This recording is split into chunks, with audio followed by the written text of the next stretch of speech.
मेरा नाम अरुण ऋषि स्वर्गीय है। स्वर्गीय के बारे में हम लोगों का जो मनन चिंतन है, हर आदमी चौंकता है कि आदमी सामने बैठा हुआ है और ये व्यक्ति स्वर्गीय कैसे हो गया।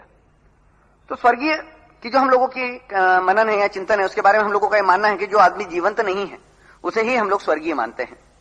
लेकिन इस शब्द पर हम लोगों ने जब मनन चिंतन करना प्रारंभ किया तो बिल्कुल इसका साधारण सा अर्थ था कि जो भारत में रहता है वो भारतीय होता है और जो स्वर्ग में रहता है वो स्वर्गीय होता है। और हमारे माइथोलॉजी के हिसाब से भी अगर हम माने तो हमारे यहां भी यही कहा जाता है कि स्वर्ग भी यही है और नर्क भी यही है, और विश्व का प्रत्येक मानव अपने कर्मों के द्वारा उस स्वर्ग या नर्क का निर्माण स्वयं ही कर सकता है। तो पिछले 22 सालों में मैंने ऐसे कौन से कर्म किए जिसके कारण मैं स्वर्गीय हो सका, और उसके बाद एक उद्देश्य, एक मिशन मैंने अपने हाथ में लिया कि पहले मैंने अपने विश्व को स्वर्ग में बदला, अब मैं इस विश्व को स्वर्ग में बदलना चाहता हूं। और उसी उद्देश्य की प्राप्ति के लिए मैंने अपने व्यवसाय से, बिजनेस से रिटायरमेंट लेके, निवृत्ति लेके एक ट्रस्ट की स्थापना की, और इस ट्रस्ट का नाम है आयुष्मान भव। आयुष्मान भव ट्रस्ट और रिसर्च सेंटर दुनिया का पहला ट्रस्ट है जो सिर्फ लोगों का विश्वास एकत्रित करता है। इसके बारे में हम कह सकते हैं कि this is the only trust in the world which collects trust only, not money. कारण हम लोगों ने देखा कि जहां पे संपत्ति होती है वहां पे विपत्तियां प्रारंभ हो जाती है, इसलिए इस ट्रस्ट को हमने संपत्ति से दूर रखा। और इसी ट्रस्ट के द्वारा पूरे भारत में हम लोग हमारी 27 कंपनीज को सेवाएं दे रहे हैं, निःशुल्क रूप से हम सेवाएं दे रहे हैं, और जिसमें एनटीपीसी है, ओएनजीसी है, आईओसी है, BPCL, HPCL, GAIL, NFL, RCF, KRIBHCO, Reliance, Grasim, Century, किसी भी आप बड़ी कंपनी का नाम लीजिए और हम लोग वहां पे हैं। इन कंपनियों को जो हम लोग हमारी सेवाएं दे रहे हैं वो सेवाएं दे रहे हैं टीक्यूपी प्रोग्रामिंग के लिए। एक जापानीज लोगों का कंसेप्ट है कि जब तक क्वालिटी मैनेजमेंट नहीं होगा तब तक हम लोगों से काम नहीं ले पाएंगे। उनकी पॉलिसी है टीक्यूएम की, टोटल क्वालिटी मैनेजमेंट की। जापानीज लोगों का कहना है या मानना है उन लोगों का कि जब तक मैनेजमेंट क्वालिटी का नहीं होगा तब तक हम लोगों से काम नहीं ले पाएंगे। लेकिन उसके अगेंस्ट में हम लोगों ने एक नया कंसेप्ट दिया for the first time in world कि unless and until quality persons are not there, जब तक व्यक्ति जो पूरी समाज की इकाई है, पूरे संसार की इकाई है, वही यदि क्वालिटी की नहीं होगी तो कैसे हम लोगों से काम ले पाएंगे। टोटल क्वालिटी पर्सन के बारे में बात करें तो हम लोग बहुत क्वालिटी कॉन्शियस लोग हैं। हम लोग कोई भी इक्विपमेंट लेने जाते हैं तो we need a quality product, और क्वालिटी प्रोडक्ट की हम लोगों की एक फ्रेम है कि ये एनर्जी इफिशिएंट होना चाहिए, मेंटेनेंस फ्री होना चाहिए और इकोनॉमिक होना चाहिए। गाड़ी खरीदेंगे तो पूछेंगे भैया एवरेज कितना है, ज्यादा काम तो नहीं मांगती, उसके बाद सस्ती होना चाहिए। और यदि तीनों के जवाब हमको हाँ में मिलते हैं तो हम ये मान के चलते हैं कि it is a quality product, ये बहुत अच्छा गुणवत्तामय उत्पाद है। लेकिन यदि हम इस एक व्यक्ति को इस फ्रेम में रखें, क्या व्यक्ति पर्सन क्वालिटी की फ्रेम में पूरा सही उतरेगा? सबसे पहला सवाल, क्या वो एनर्जी इफिशिएंट है? नहीं सर, वो खाता बहुत है और काम बहुत कम करता है। Whether he is economical? No sir, he wants more money but he wants to work less. पैसा बहुत चाहिए, काम करने की कोई बात मत करो। Weather he is maintenance free? नहीं सर, आज सर्दी हो गई साहब, आज जुकाम हो गया साहब, आज बुखार आ गया साहब, आज ये हो गया, आज हो गया। तो frequently we need maintenance, it means we are not maintenance free also. तो साहब 22 साल पहले हम लोगों ने सोचना चालू किया कि in the frame of total quality person we are totally out of picture. और 22 साल पहले एक उद्देश्य हम लोगों ने अपने हाथ में लिया कि क्या हम एक व्यक्ति को क्वालिटी पर्सन में कन्वर्ट कर सकते हैं, जो एनर्जी इफिशिएंट हो, जो मेंटेनेंस फ्री हो और जो इकोनॉमिक हो। जब इन चीजों पे सोचना चालू किया, इस पे काम करना चालू किया, तो ये पता चला कि हम लोग क्वालिटी के क्यों नहीं है। तो पता चला कि दुनिया की जितनी बड़ी बड़ी कंपनियां हैं उन्होंने आपकी दिनचर्या उनका माल बेचने के हिसाब से प्लान कर दी। सुबह उठे तो मुंह में टूथब्रश, टूथपेस्ट रख दिया, फिर चाय ले आओ, फिर शेविंग क्रीम लाओ, फिर साबुन लाओ, फिर शैम्पू लाओ, फिर कॉस्मेटिक्स लाओ, फिर Thums Up, Limca, Coca Cola, पान, बीड़ी, सिगरेट, दारू और उसके बाद मेडिसिन। तो मेरा नाम Guinness book of world records के लिए प्रपोज किया जाना चाहिए कि मैं दुनिया का पहला उद्योगपति हूं जिसने पिछले 22 सालों से ये किसी भी उत्पाद का उपभोग अपने जीवन में नहीं किया है। No toothbrush, no toothpaste, no tea, no shaving cream, no soap, no shampoo, no cosmetics, no Thums Up, no Limca, no paan bidi, no cigarette, no daru. And because of not using all of them I have never taken any medicines also. तो today my age is 49, मैं 49 साल का हो गया हूं और आज तक मेरे को कभी किसी डॉक्टर के पास जाने की आवश्यकता नहीं पड़ी। तो मेंटेनेंस फ्री हो गया। फिर हम लोग बहुत इकोनॉमिक है। ये जितनी भी सर्विसेज हम लोग देते हैं ये बिल्कुल निग्लिजिबल कॉस्ट पे हम लोग प्रोवाइड करते हैं, और इस निग्लिजिबल कॉस्ट पे प्रोवाइड करने के कारण हम लोग बहुत इकोनॉमिक भी हैं। और उसके बाद हम लोग बहुत ज्यादा एनर्जी इफिशिएंट है, खाते बहुत कम है, काम बहुत ज्यादा करते हैं। क्यों करते हैं? कि हमको मालूम है कि ईश्वर ने खाने का कोटा फिक्स कर रखा है।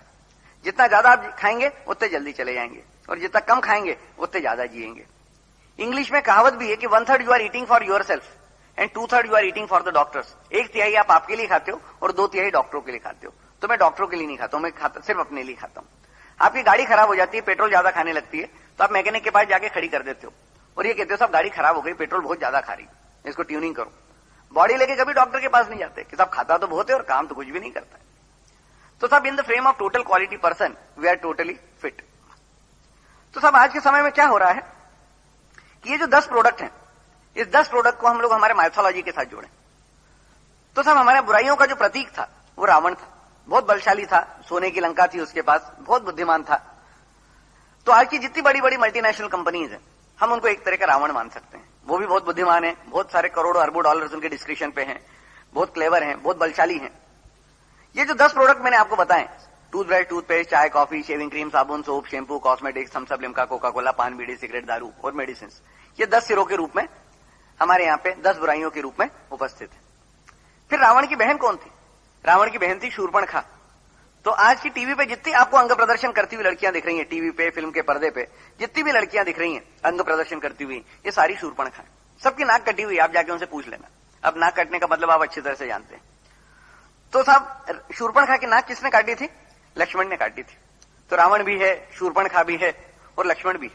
अब आवश्यकता हमको राम की है। राम को हम लोगों ने जबरदस्ती भगवान बना दिया। राम कोई भगवान नहीं था, राम एक बहुत अच्छा इंसान था। तो साहब आदमी भगवान बनना तो बहुत बात की बात है, आदमी अगर अच्छा इंसान ही बन जाए तो बहुत बड़ा काम हो जाएगा। एक शायर ने बहुत बढ़िया शेर लिखा है इस बारे में कि सभी कुछ हो रहा है तरक्की के इस जमाने में, मगर गजब है कि आदमी इंसान नहीं हो रहा। तो हम आदमी से इंसान कैसे बने, उसी मिशन को लेके आज हम लोग आप लोगों के बीच में हैं। एक शायर ने एक और शेर लिखा है कि मत कर गरूर इतना, थोड़ा सा मेहरबान बन, बाद को बनना खुदा, पहले जरा सा इंसान बन। हम पहले जरा सा इंसान तो बन जाए, हम कैसे अच्छे इंसान बने, उसी मिशन को लेके आज हम लोग आप इस प्रोजेक्ट को या इस प्रोजेक्ट को हम कैसे कामयाब करें, उसी के लिए आज हम आप लोगों को एक एक चीजें बताएंगे। फिर सब ये जो 10 प्रोडक्ट हैं, इसको हम हमारी इकोनॉमी से लिंक करें। तो सब हम लोगों ने भारत के प्रधानमंत्री को एक पत्र लिखा कि माननीय प्रधानमंत्री महोदय, क्या आप जानते हैं कि भारत एक गरीब नहीं अपितु कुप्रबंधित देश। India is not a poor country but it is very poorly managed. तो क्यों है? तो पता चला कि हमारे भारत में हम लोग रोज प्रतिदिन 8 बजे के पहले 450 करोड़ रुपए में आग लगा देते हैं। तो काय में साहब तो टूथब्रश, टूथपेस्ट, चाय, कॉफी, शेविंग क्रीम, साबुन, सोप, शैम्पू और कॉस्मेटिक्स। 8 बजे के पहले जो देश 450 करोड़ रुपया फूंक दे, वो देश सोने की चिड़िया नहीं। हमारे भारत को सोने की चिड़िया बोला जाता था और वाकई में ये देश सोने की चिड़िया है। तो साहब जिस देश के बारे में कहा जाता था कि जहां डाल डाल पर सोने की चिड़िया करती है बसेरा, वो भारत देश है मेरा। और आज उसी देश के बारे में कहा जा रहा है कि एक उल्लू ही काफी है बर्बाद गुलिस्ता के लिए, और हर शाख पे उल्लू बैठा है, अंजाम गुलिस्ता क्या होगा। तो साहब हमारे उल्लू किसको बोला जाता है? हमारे माइथोलॉजी में उल्लू लक्ष्मी का वाहन होता है। तो आज की तारीख में हर आदमी उल्लू बनना चाहता है, हर आदमी पैसे के पीछे भाग रहा है, हर आदमी चाहता है मैं जल्दी से जल्दी करोड़पति बन जाऊं। लेकिन वो ये भूल जाता है कि money can by only comforts. पैसे से आप सिर्फ सुविधाएं खरीद सकते हैं लेकिन सुख नहीं खरीद सकते। पैसे से आप दवाएं खरीद सकते हैं लेकिन स्वास्थ्य नहीं खरीद सकते। पैसे से आप आपके बच्चों को डॉक्टर बना सकते हैं, इंजीनियर बना सकते हैं, ब्यूरोक्रेट बना सकते हैं, सॉफ्टवेयर इंजीनियर बना सकते हैं, लेकिन अच्छा इंसान नहीं बना सकते। तो बगैर पैसे के हम अच्छे इंसान कैसे बने, वही चीजें आज हम आप लोगों को बताएंगे। तो प्रधानमंत्री को हमने लिखा कि जो देश 8 बजे के पहले 450 करोड़ रुपए में आग लगा देता हो और 8 बजे से लेकर रात के 10 बजे तक में 600 करोड़ रुपए के दूसरे प्रोडक्ट्स, जिसमें Thums Up, Limca, Coca Cola, पान, बीड़ी, सिगरेट आ गए। और बेसिकली ये they are all unnatural products, अप्राकृतिक साधन है। इसके द्वारा हम ईश्वर की प्रकृति का नाश करते हैं। और जब हम ईश्वर की प्रकृति का नाश करते हैं तो ईश्वर हमारी प्रकृति का सत्यानाश कर देता है। एक यूनिवर्सल लॉ है कि if there is action there would be equal and opposite reaction. क्रिया की प्रतिक्रिया अवश्य होगी। आज हम पर्यावरण की बातें बहुत कर रहे हैं, तो इस पर्यावरण को इस 10 ही प्रोडक्ट से बहुत ज्यादा खतरा है। यदि ये 10 प्रोडक्ट खत्म हो जाए तो पर्यावरण अपने आप इंप्रूव हो जाए। तो सब ये जो 10 प्रोडक्ट हैं, इसमें हम लोग 1000 करोड़ रुपया 9 प्रोडक्ट में खर्चा कर देते हैं। और जब 1050 करोड़ के प्रोडक्ट के द्वारा जब ईश्वर की प्रकृति का नाश करते हैं तो ईश्वर हमारी प्रकृति का सत्यानाश कर देता है, तो हम बीमार पड़ जाते हैं। और उसके बाद हम लोग 1000 करोड़ रुपए प्रतिदिन रोज की दवाएं खाते हैं। हम लोगों ने किताब लिखी है कि भारत में विश्व का सबसे बड़ा घोटाला और घोटालेबाज भारत का हर इंसान। तो 2050 करोड़ रुपए का जब माल बिकता है उसके बदले में उपभोक्ता को 50 करोड़ का माल भी नहीं मिलता। और इस घोटाले में भारत का हर आदमी शामिल है एक्सेप्ट 1 पर्सन, अरुण ऋषि स्वर्गीय। तो हमने प्रधानमंत्री जी को लिखा कि यदि हम लोग हमारे स्व प्रबंधन के प्रोग्राम के द्वारा इस पैसे को यदि भारत में ही रिटेन कर लें तो within no time India can be again on the top of the world. भारत विश्व का सिरमौर होगा। एक नास्ट्राडामस की प्रेडिक्शन थी कि आज से 400 साल 500 साल पहले नास्ट्राडामस ने कहा था कि 2006 में भारत विश्व का सिरमौर होगा, India would be again on the top of the world. लेकिन साहब 2001 2002 तक तो ऐसा कुछ नहीं लगता है कि जिसके कारण हम ऐसा कुछ कर पाएंगे जिसके कारण हम टॉप ऑफ द वर्ल्ड पहुंच पाए। लेकिन हम लोगों ने एक एक्शन प्लान किया, एक्शन प्लान बनाया कि यदि विश्व के भारत के 50% लोग ही इसको फॉलो कर लें तो within 2 years we can take India on top of the world. तो हमारे पास अभी 4 साल 5 साल का समय है, we have sufficient time to take India on top of the world. हर आदमी इंडिविजुअल लेवल पे अपना अपना क्या क्या करे, वही चीजें आज हम आपको बताएंगे जिसके द्वारा हम भारत को विश्व का सिरमौर बना पाए। फिर साहब ये जो 10 प्रोडक्ट हैं इनको हम 10 बुराइयां मान सकते हैं, और इन बुराइयों से दूर होने के लिए हम लोगों को मानना पड़ेगा कि क्या करना पड़ेगा। इस बुराइयों से दूर होने के लिए हमको क्या करना पड़ेगा। तो हम लोग जब स्कूल में पढ़ा करते थे तो साहब एक चीज ईश्वर से मांगा करते थे, एक प्रार्थना करते थे कि बुराइयों से दूर होने के लिए हम क्या करें। तो प्रार्थना होती थी कि हे प्रभु आनंद दाता ज्ञान हमको दीजिए और दूर सारे दुर्गुणों को आज हमसे कीजिए। तो ईश्वर से हम लोग ज्ञान मांगा करते थे। फिर ज्ञान पे खोज करना चालू की कि ज्ञान क्या है। तो पता चला कि रविन्द्रनाथ टैगोर का एक कोटेशन है, एक उक्ति है रविन्द्रनाथ टैगोर की कि प्रकृति के साथ समन्वय स्थापित करना ही ज्ञान है। To create the imbalancement with the nature is a knowledge. या उल्टा कह सकते हैं जो चीजें आपको प्रकृति के साथ समन्वय स्थापित करना सिखा दे वो ज्ञान है, और जो चीजें आपको प्रकृति के साथ समन्वय करना नहीं सिखाए वो ज्ञान नहीं है। लेकिन आज की जितनी भी हमारे को ज्ञान मिला है, जितने भी हमारे बच्चे पढ़ लिख के उनकी आवश्यकताएं बढ़ती चली जाती है। जब उनकी आवश्यकताएं बढ़ती हैं तो प्रकृति का शोषण करते हैं, और वो जब ईश्वर की प्रकृति का शोषण करते हैं तो ईश्वर उनकी प्रकृति का शोषण प्रारंभ कर देता तो बीमार पड़ जाते हैं। इसका मतलब आज की जो शिक्षा पद्धति है वो हमको ज्ञान नहीं दे रही। वही ज्ञान आज हम आपको देंगे जिसके द्वारा आप प्रकृति के साथ समन्वय स्थापित करना सीख लो। उसके बाद आगे चले कि ज्ञान क्या है। तो हमारे लिखा गया कि विद्या ददाति विनयम, ज्ञान प्राप्त करने के बाद बच्चे विनयशील हो जाते हैं। लेकिन आज उल्टा हो रहा है कि हमारे बच्चे पढ़ लिख के उच्छृंखल होते चले जा रहे हैं। अपने माँ बाप का सम्मान करना, अपने बड़े बूढ़ों का आदर करना, अपने गुरुओं का सम्मान करना वो भूलते चले जा रहे हैं। ऐसा क्यों हो रहा है? ऐसा इसलिए हो रहा है कि हम सूचनाओं को ज्ञान मान बैठे। There is a vast difference in between information and knowledge. सूचनाओं में और ज्ञान में बहुत ज्यादा फर्क है। ज्ञान जो है बहुजन हिताय बहुजन सुखाय होता है, सूचना सिर्फ पैसे वालों के लिए होती है। हमारे प्रोग्राम्स में 2 बैनर लगते हैं कि ताली बजाइए और बीमारी भगाइए, पैर का तलवा चमकाइए और चेहरा दमकाइए। ये ज्ञान है। गरीब से गरीब आदमी झोपड़ी में कर सकता है, बड़े से बड़ा आदमी महल में कर सकता है। वहीं अगर हम बैनर लगा दें कि पॉन्ड्स क्रीम लगाइए, चेहरा दमकाइए, हेपेटाइटिस बी का टीका लगाइए, तो ये सूचना है, ये सिर्फ पैसे वालों के लिए। तो ज्ञान संपूर्ण मानवता के लिए होता है और सूचना सिर्फ पैसे वालों के लिए होती है। तो आज हम ये मान बैठे कि जिसके पास जितनी अधिक सूचना है वो उतना बड़ा ज्ञानी। लेकिन हमें भूल गए कि गधे पे सिर्फ ग्रंथ लाद देने से गधा ज्ञानी नहीं बन जाता। Knowledge without practice is useless. या उल्टा कह सकते हैं which can be practised that is a knowledge and which can not be practice that is a information. जैसे ताली बजाइए बीमारी भगाइए, anyone can practice it, और पैर का तलवा चमकाइए चेहरा दमकाइए, anyone can practice it. तो वो नॉलेज है। और सूचना सिर्फ पैसे वाले, सूचनाओं को प्रैक्टिस नहीं किया है, आचरण में नहीं उतारा जा सकता। तो ज्ञान बिना आचरण में उतारे कैसे बेकार हो जाता है, इसका एक सबसे बढ़िया प्रसंग हमारे यहां महाभारत में आता है। द्रोणाचार्य एक बार कौरव पांडव की क्लास ले रहे थे। उन्होंने एक पाठ याद करके आने को कहा कि बेटा एक पाठ याद करके आना कि क्रोध करना बुरी बात है, क्रोध नहीं करना चाहिए। दूसरे दिन सब लोग आ गए, बोले बेटा पाठ याद हो गया? सबने मुंडी हिला दी कि गुरुजी पाठ याद हो गया। लेकिन युधिष्ठिर ने खड़े होकर उत्तर दिया कि गुरुजी मेरे को पाठ याद नहीं हुआ। बोले कोई बात नहीं बेटा, तो कल याद करके आ जाना। 1 दिन हो गया, 2 दिन हो गए, 3 दिन हो गए, 4 दिन हो गए, 5 दिन हो गए, 7 दिन हो गए, 10 दिन हो गए, रोज मना कर देता। अब सब 10वें दिन द्रोणाचार्य से रहा नहीं गया, उठा के उन्होंने एक तमाचा युधिष्ठिर को टिकाया और क्रोध में आ गए। बोले बेवकूफ मूर्ख, 10 दिन से एक पाठ पे अटका हुआ है, अभी तक तेरे को एक पाठ भी याद नहीं हुआ, अब याद हुआ कि नहीं तेरे को? तो युधिष्ठिर ने हाथ जोड़ के नम्रता से उत्तर दिया कि गुरुजी मेरे को तो याद हो गया, लगता है आप भूल गए कि क्रोध करना बुरी बात है और क्रोध नहीं करना चाहिए। अब सब द्रोणाचार्य की आंखों से आंसू टपकने लगे और उन्होंने युधिष्ठिर को उठ के गले लगा लिया कि बोले बेटा सच्चे ज्ञान प्राप्त करने की विधा यदि किसी के पास है तो वो सिर्फ तेरे ही पास है। हम लोग तो सिर्फ गधे पे ग्रंथ लाद रहे हैं, इस शिक्षा का कोई महत्व नहीं है। आज की परीक्षा में आज जो तूने परीक्षा लेके देखी है, जो मैंने तेरी परीक्षा लेके मैंने तेरे को मारा तो तेरे को तो क्रोध नहीं आया, तो आज की परीक्षा में तू तो पास हो गया लेकिन मैं फेल हो गया। और इस शिक्षा का ये जो आज की शिक्षा पद्धति है ये मैकॉले की शिक्षा पद्धति है। मैकॉले ने कहा था कि इन भारतीयों को सोचने मत देना। जिस दिन एक भारतीय सोचने लग जाएगा उस दिन पूरे विश्व पे रूल करेगा, पूरे विश्व के ऊपर शासन करेगा। तो हमको शासकों की आवश्यकता नहीं है, रूलर्स की आवश्यकता नहीं है, हमको गुलामों की आवश्यकता है। तो साहब इनको अमेजान के पठार, तो अफ्रीका के जंगल, तो अकबर के दादा का नाम, तो उसके परदादा का नाम, तो उसके बाप, हर एक के नाम रटा दो, भले ही उसके बाप दादा के नाम उसको याद नहीं रहे। उसको अपने आसपास के क्षेत्र से काट दो और पूरे संसार से जोड़ दो, उसकी थिंकिंग पावर खत्म कर दो। जिस दिन इसकी थिंकिंग पावर खत्म हो जाएगी उस दिन एक बहुत अच्छा गुलाम बन जाएगा।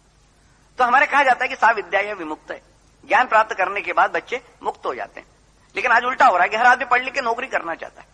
और हमारे कहा जाता है कि उत्तम कृषि, मध्यम व्यापार और निकृष्ट नौकरी। तो निकृष्ट काम करने के लिए हम इतने सारे खटकर्म कर रहे हैं। तो यदि ये ज्ञान आपको 25 साल पहले मिला होता तो आज आपको किसी को भी नौकरी करने की आवश्यकता नहीं होती। फिर नौकरी क्यों निकृष्ट है? तो नौकर कौन होता है? जो 9 बार सुनने के बाद काम करता है, नौकर। इसीलिए हमारे जितनी भी कंपनियां आया, जितने भी मैनेजमेंट प्लान किए गए, जितने भी मैनेजमेंट डिजाइन किए गए, वो 9 टायर मैनेजमेंट बनाए गए। कंपनी चलानी है तो हमको चेयरमैन चाहिए, हमको मैनेजिंग डायरेक्टर चाहिए, हमको डायरेक्टर चाहिए, हमको प्रेसिडेंट चाहिए, हमको वाइस प्रेसिडेंट चाहिए, हमको जनरल मैनेजर चाहिए, हमको डीजीएम चाहिए, हमको सीनियर मैनेजर चाहिए, हमको मैनेजर चाहिए, हमको डिप्टी मैनेजर चाहिए। It's a 9 tyre management. Army में चले जाओ, लेफ्टिनेंट से लेकर जनरल तक आ जाओ, इट्स ए 9 टायर मैनेजमेंट। राष्ट्र में भी चले जाओ तो राष्ट्रपति, उपराष्ट्रपति, प्रधानमंत्री, उप प्रधानमंत्री, सेक्रेटरी, ज्वाइंट सेक्रेटरी, फिर ये सारे के सारे अगर आप लेंगे तो इट्स ए 9 टायर मैनेजमेंट। कारण नौकरों से काम लेना है तो 9 बार बोलना पड़े।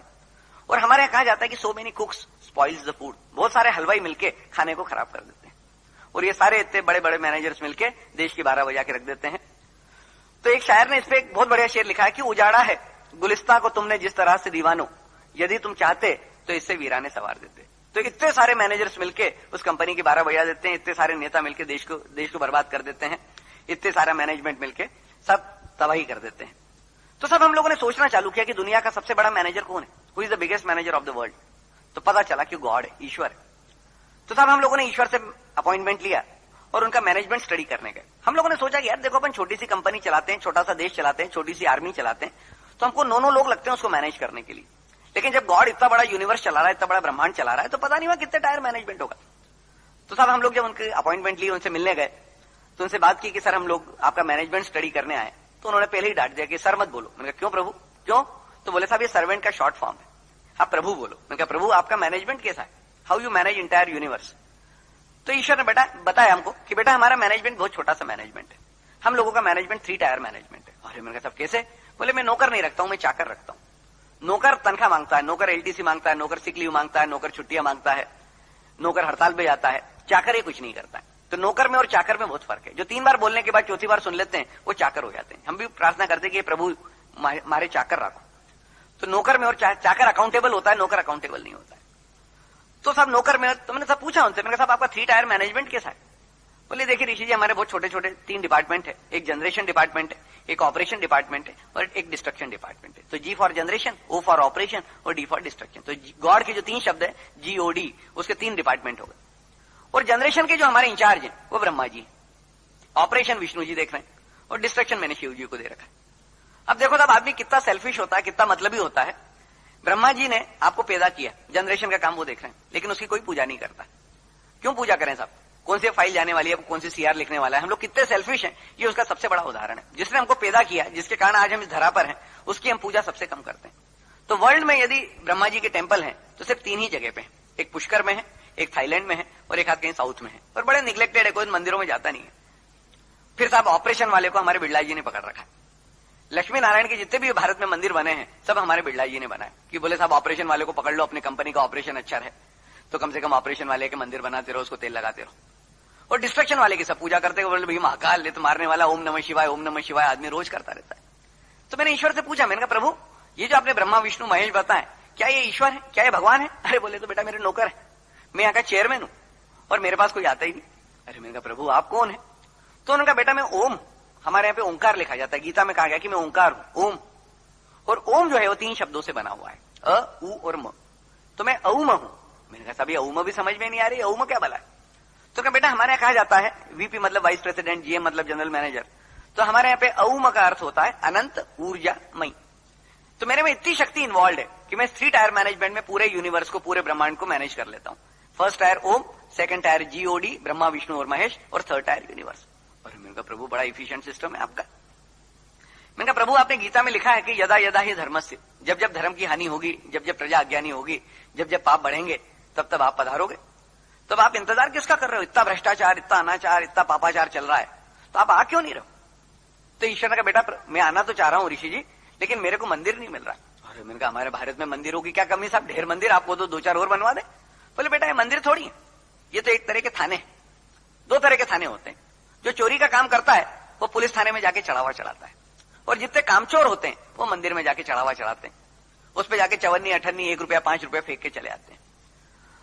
ईश्वर ने कहा कि देखो बेटा, जो लोग मेरे पे चवन्नी अठन्नी 1 रुपया 5 रुपया फेंक के चले आते हैं, उससे बड़ा मेरा अपमान नहीं है, उससे बड़ी गाली नहीं है मेरा। कारण मैं कौन हूं? देव। देव मतलब देव, देने वाला। और साहब, आप तुम लोग मेरे को देने चले आते हो, तुम्हारी क्या ताकत है मेरे को देने की? जिस दिन मेरे को तुम्हारे पैसों की आवश्यकता होगी, उस दिन मैं तुम्हारे सांसों पे ही टैक्स लगा दूंगा कि सुबह से लेके रात तक मैं कितनी सांसें ली, उतने पैसे जमा कराओ, नहीं तो अभी ऑक्सीजन बंद करता हूं। तो मेरे को तुम्हारे पैसों की आवश्यकता नहीं है। लेकिन कुछ लोगों ने इस धर्म के नाम पे पाखंड फैला के इस जगह जगह पे थाने, पुलिस थाने खड़े कर दिए कि मंदिर पे आके भगवान पे चढ़ाओ और पैसे चढ़ा दो, सब आप पर ठीक हो जाएगा। कोई ठीक नहीं कर सकता। तो मैंने कहा, प्रभु आपको कैसे मंदिर की आवश्यकता है? तो उनका बेटा, हमारे कहा जाता है कर्म ही पूजा है। तो कर्म ही पूजा में अगर अपन कर्म की व्याख्या करेंगे, कर्म क्या है, तो ईश्वर ने कहा, देखो बेटा, कर मतलब हाथ और म मतलब मन। करो के द्वारा मन को लगाकर किया गया कार्य ही सच्ची पूजा है। एक स्त्री है, खाना बनाती है, कर लगा के आटे को लेती है, मन लगा के गूंथती है, रोटी बेलती है और तवे पे डाल देती है। कितनी बड़ी ध्यानी है सब। जरा ध्यान चुका नहीं कि रोटी जल गई, जरा ध्यान चुका नहीं कि दूध उफन गया, जरा ध्यान चुका नहीं कि दाल में नमक चला गया। उससे बड़ी ध्यानी कोई नहीं हो सकती। एक बाबा का ध्यान चूक जाए तो कुछ नहीं होगा, लेकिन एक लेडी का ध्यान चूक जाए तो पूरा खाना खराब हो जाएगा। एक ड्राइवर है, रात भर गाड़ी चलाता है, कर लगा के स्टीयरिंग पकड़ता है, मन लगा के सड़क पे ध्यान देता है, तब जाके उसकी बस बढ़िया चलती। जरा ध्यान चुकाने की बस गड्ढे में उतर गई, जरा ध्यान चुकाने की बस 150 की जान ले ली। एक दुकानदार है, अपने दुकान में जाता है, कर लगा के अपने प्रोडक्ट की सफाई करता है, सारे फिर मन लगा के प्रोडक्ट जमाता है, तब ग्राहक रूपी ईश्वर उसके पास जाता है। एक डॉक्टर है, अपने पेशेंट को कर लगा के छूता है, मन लगा के उसका चेकअप करता है, तब जाके ग्राहक रूपी उसका ईश्वर उसको फीस दे के जाता है।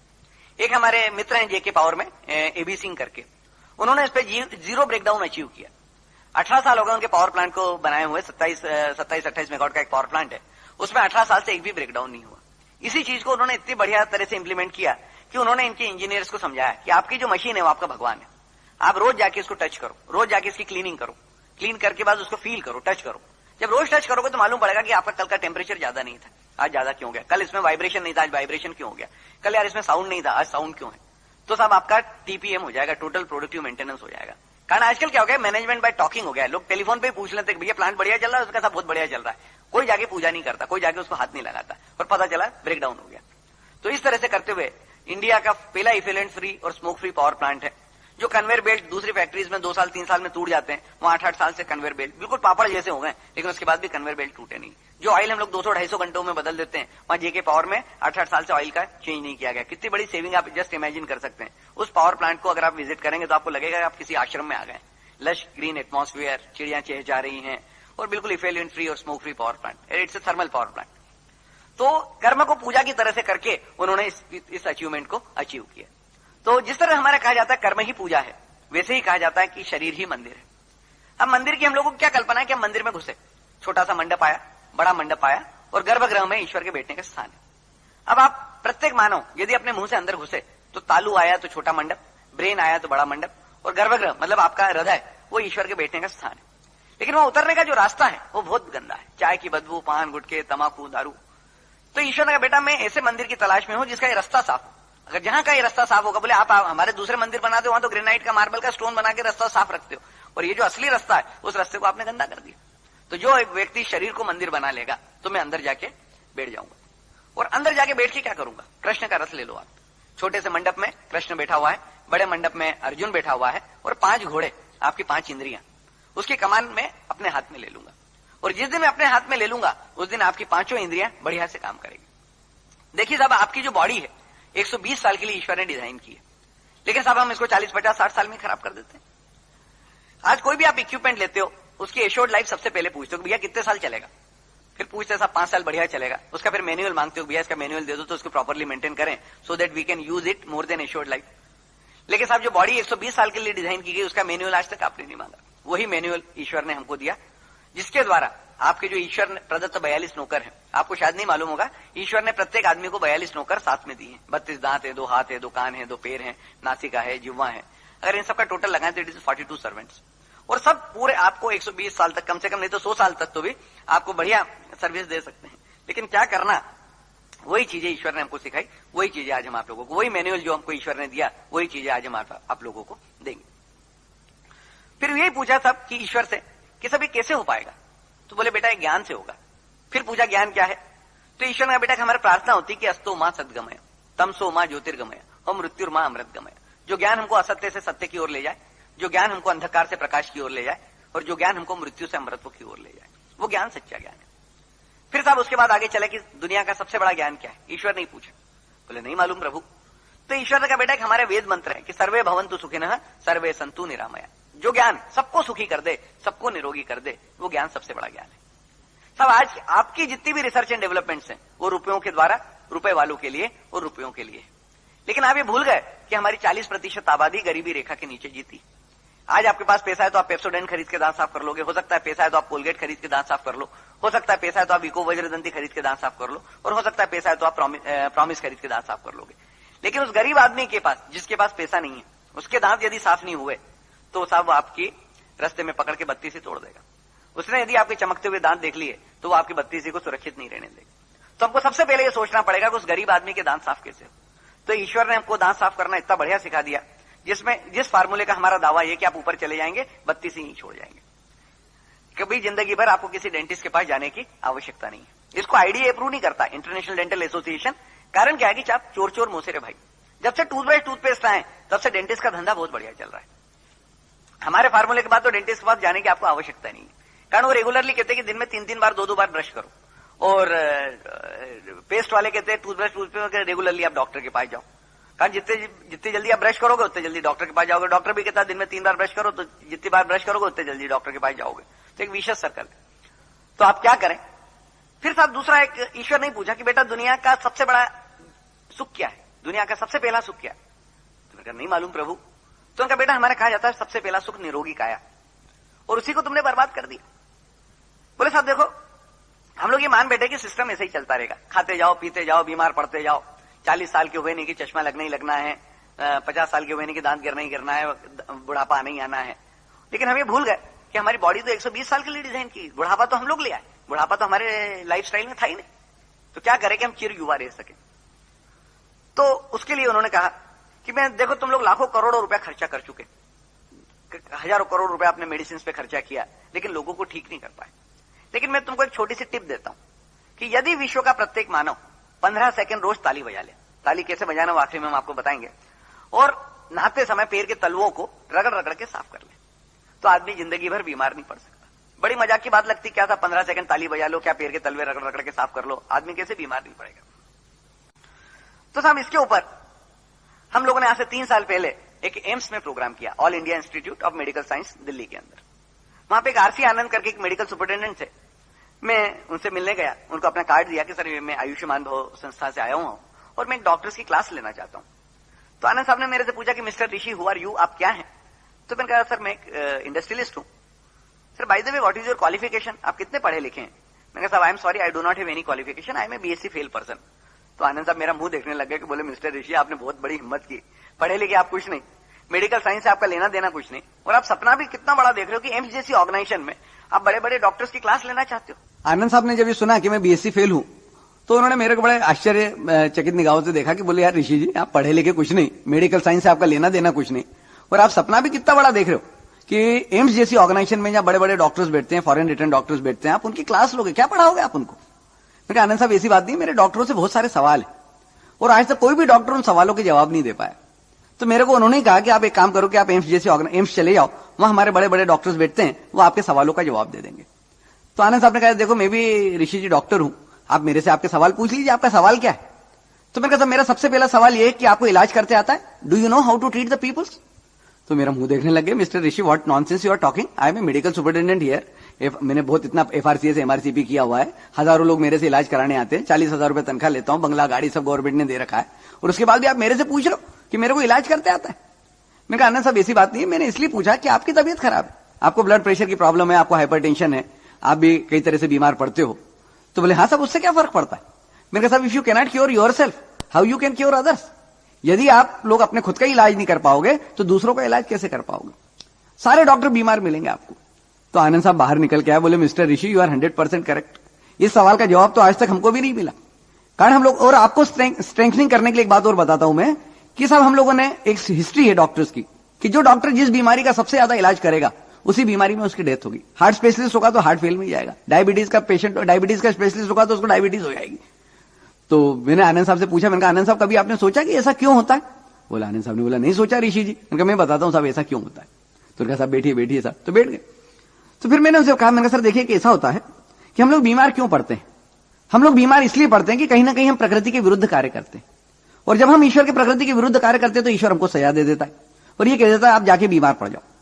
वो 10 दिन की सजा दे देता है। हम डॉक्टर साहब के पास पहुंच जाते हैं, डॉक्टर साहब हमसे 100 रुपए की फीस ले लेते हैं, 200 रुपए की दवाएं ले लेते हैं, लिख देते हैं, 500 रुपए की टेस्ट लिख देते हैं, इंजेक्शन देते हैं, गोली देते हैं और 4 दिन में ठीक कर देते हैं। सजा 10 दिन की थी, हम तो 4 दिन में छूट के निकल गए। वो जो 6 दिन बचे वो डॉक्टर साहब के अकाउंट फार हो गए और डॉक्टर साहब अब उसको भुगतते रहते। अब आनंद साहब घबराए, बोले यार ऋषि जी मैं इतने दिनों से लोगों का इलाज कर रहा हूं तो क्या सारी बीमारियां मेरे को होगी? मैं कहा बिल्कुल होगी साहब, 40,000 रुपए तनख्वाह गवर्नमेंट आपको क्यों दे रही है? आपको लोग जो फीस देके जाते हैं वो किस बात के लिए देके जाते हैं? वो इसी बात के लिए देके जाते हैं कि चलो भैया अपन जो 6 दिन ज्यादा भुगते हैं वो ये भुगत लेगा, अपनी पाप की गठरी आपके माथे बांध जाते। अब आनंद साहब घबराए, बोले ऋषि जी क्या करें? मैं कहा साहब उसी के लिए मैं आया हूं, तो आप एक काम करिए। तो उनका आप ऋषि जी काम करिए, मेरे चेंबर में बैठिए, 1 घंटे 1.5 घंटे में मैं सारे डॉक्टर्स कॉल कर लेता हूं। और उन्होंने काफी डॉक्टर्स को कॉल किया और प्रोग्राम ऑर्गेनाइज करा दिया। तो फिर साहब मैंने जब प्रोग्राम चालू हुआ तो सारे डॉक्टर ने एक्सेप्ट किया कि चलो साहब ऋषि जी ये तो तय हो गया कि हमको इलाज करते नहीं आता। मैंने कहा साहब आपकी गलती नहीं है, आपको जो 8 साल 10 साल मेडिकल कॉलेज में ट्रेनिंग दी गई इसमें आपको सिखाया ही नहीं गया कि अपना इलाज कैसे किया जाए। आपको सिर्फ इस बात की ट्रेनिंग दी गई कि लोगों को ठीक मत होने देना। दुनिया का जिस दिन एक आदमी भी ठीक हो जाएगा उस दिन इस मेडिकल प्रोफेशन की 12 बजा के रख देगा। हमारे को मैकेनिक जैसा काम करना है। जब भी कोई गाड़ी लेके अपनी दुकान पे आए तो उसका एक तरफ का बोल्ट टाइट कर दो तो दूसरी तरफ का ढीला कर दो, तो आदमी आता जाता रहे तो अपनी दुकान चलती रहे। अपने को दुकान चलानी, अपने को लोगों को ठीक थोड़ी करना। तो साहब आपकी गलती नहीं, आपको इस बात की ट्रेनिंग नहीं दी गई। आज मैं उसी बात की ट्रेनिंग देने आया हूं कि अपना इलाज, how to treat our self, that I am going to teach you. तो बोले साहब how we can treat our self? तो मैंने कहा साहब only just by clapping we can treat our self, ताली बजा के हम अपना इलाज कर सकते हैं। तो हंसने लगे कि साहब वो खुदा पहाड़ और निकली चुईया और वो भी मरी हुई। अरे बोले कोई साहब ताली से कोई इलाज होता है क्या? What nonsense is talking. हमको तो लगा कोई बहुत बड़े साइंटिस्ट आए होंगे और आनंद साहब ने मीटिंग कॉल की है तो पता नहीं बहुत बड़ी बातें बताएंगे। तो आनंद साहब ने कहा देखो यार कोई आदमी यदि अपने आया है तो we must listen to him very carefully. अपन 1 घंटे 1.5 घंटे का प्रोग्राम है, अपन सुन लें, उसके बाद विल डिस्कस। तो सब लोग बैठ गए। तो बहुत बड़े सीनियर मोस्ट डॉक्टर थे, हमने उनको खड़ा किया, डॉक्टर साहब जरा प्लीज खड़े हो जाइए। आप कितने सालों से प्रैक्टिस कर रहे हो? बोले साहब मैं पिछले 22-25 साल से प्रैक्टिस कर रहा हूं। किसका इलाज करते हो सर आप? फिर बड़ा भड़काओ क्या क्या व्हाट नॉनसेंस, फिर इरिलेवेंट बातें कर रहे हो। सब आप आदमियों के डॉक्टर हो तो आदमियों का इलाज करेंगे। तो वही पूछ रहा हूं साहब, आदमियों का, औरतों का, बच्चों का। बोले साहब मैंने सबका इलाज किया। फिर मैंने उनसे पूछा, मैंने सर आपने किसी हिजड़े का इलाज किया? और सब सारे डॉक्टरों ने पूरी जिंदगी देख डाली और बोले साहब एक भी नहीं आया। मैं कहा साहब वो दिन भर ताली ठोकता रहता। इसका मतलब कतई ये नहीं है कि हमको दिन भर तालियां ठोकते रहना है। फिर साहब दूसरा लॉजिक दिया कि हम लोग बिस्लरी का पानी पीते हैं, बढ़िया से बढ़िया खाना खाते हैं, कई तरह की हाइजीन मेंटेन करते हैं, उसके बाद भी रोगग्रस्त हो जाते हैं, उसके बाद भी बीमार पड़ जाते हैं। जानवर नाली का पानी पी लेता है, कचरा वचरा कुछ भी खा लेता है, कोई हाइजीन मेंटेन नहीं करता, उसके बाद भी बीमार नहीं पड़ता। तो क्या हम जानवर से भी गए पीते हैं कि जानवर को किसी तरह की बीमारी लग रही और हमको सारी बीमारियां लग रही? तो पता चला कि क्यों नहीं लगती, उसका इम्यून सिस्टम बहुत पावरफुल है। उससे जो रोगों से लड़ने की क्षमता है वो हमसे आपसे कई गुना ज्यादा है। क्यों है? कि वो नंगे पैर चलता है, बेयर फुटेड चलता है। और जब नंगे पैर चलता है तो उसके हाथ के पॉइंट और पैर के पॉइंट दबते रहते हैं। तो एक्यूप्रेशर के लॉ के हिसाब से यदि आप देखेंगे तो पूरे शरीर को चलाने के, इंटरनल सिक्रेटरी ऑर्गन्स को चलाने के स्विचेस या रिफ्लेक्स ऑर्गन्स जो भी अपन मानेंगे वो आपके हाथ के अंदर है या पैर के अंदर, पैर के तलवों के अंदर है। तो नेचुरल वे में उसके प्रेशराइज होते रहते थे। हमारे यहां जाके सुबह मंदिर जाओ तो नंगे पैर जाओ और वहां जाके आरती कर लो, आरती में ताली बजा लो। तो जो जानवरों का नेचुरल वे में होता था वो हमारा आर्टिफिशियल वे, उस संस्कार के कारण हो जाता था। अब हम नंगे पैर भी कहीं नहीं जाते और हम ताली भी नहीं बजाते। भले आप नंगे पैर कहीं मत जाओ, लेकिन नहाते समय पैर के तलवों को रगड़ रगड़ के बढ़िया साफ कर लो। एक झावा होता है, उसको हम लोग, अगर आप लोग देखेंगे पुराने जमाने में बाथरूम में एक झावा पड़ा रहता था, या प्यूमिक स्टोन ले सकते हो, किसी भी हार्ड स्टोन से नहाते समय पैर के तलवों को बढ़िया रगड़ रगड़ के साफ करना है। और 15 सेकंड आपको रोज ताली बजानी। ताली कैसे बजानी है वो मैं आखिरी में आपको सिखा दूंगा। तो साहब ये 2 काम कर लें। लेकिन ये तो हो गई पहली स्टेज। तीसरा एक साइंटिफिक रीजन भी दिया कि anyone can do one experiment, कि आज आप आपका ब्लड एनालिसिस करा लीजिए। तो ब्लड एनालिसिस में हमारा जो इम्यून सिस्टम होता है उसमें 4 चीजें होती हैं। WBC होता है, लिम्फोसाइट्स होते हैं, फेगोसाइट्स होते हैं और इम्यूनोग्लोब्यूल्स होते हैं। इनका काउंट ले लें और जो स्टाइल हम बताते हैं उस स्टाइल में आप ताली बजाना चालू कर दें और पैर के तलवे रगड़ रगड़ के साफ करना चालू कर दें और महीने भर बाद इस काउंट को रीचेक कर लें। तो साहब आपको पता चलेगा कि सारा काउंट पॉजिटिव डायरेक्शन में बढ़ा हुआ है। और यदि ये पॉजिटिव डायरेक्शन में बढ़ के मिल जाता है तो दुनिया की कोई ताकत आपको बीमार नहीं कर सकती। लेकिन ये तो हो गई एक बात। उसके बाद सवाल उठता है क्या जानवर टूथब्रश टूथपेस्ट करता है? किसी जानवर को आपने किसी डेंटिस्ट के यहां देखा कि फलाना जानवर फलाने डेंटिस्ट के दांत वात निकलवाने के लिए बैठा हुआ था? क्या वो चाय पीता है?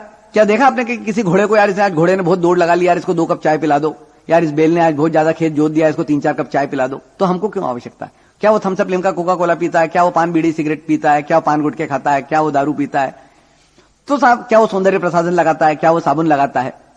तो साहब हमको क्यों आवश्यकता है? ये हमारी आवश्यकता नहीं है, ये दुनिया की बड़ी बड़ी कंपनियों की आवश्यकता है, जिन्होंने आपकी दिनचर्या उनका माल बेचने के हिसाब से प्लान कर दी।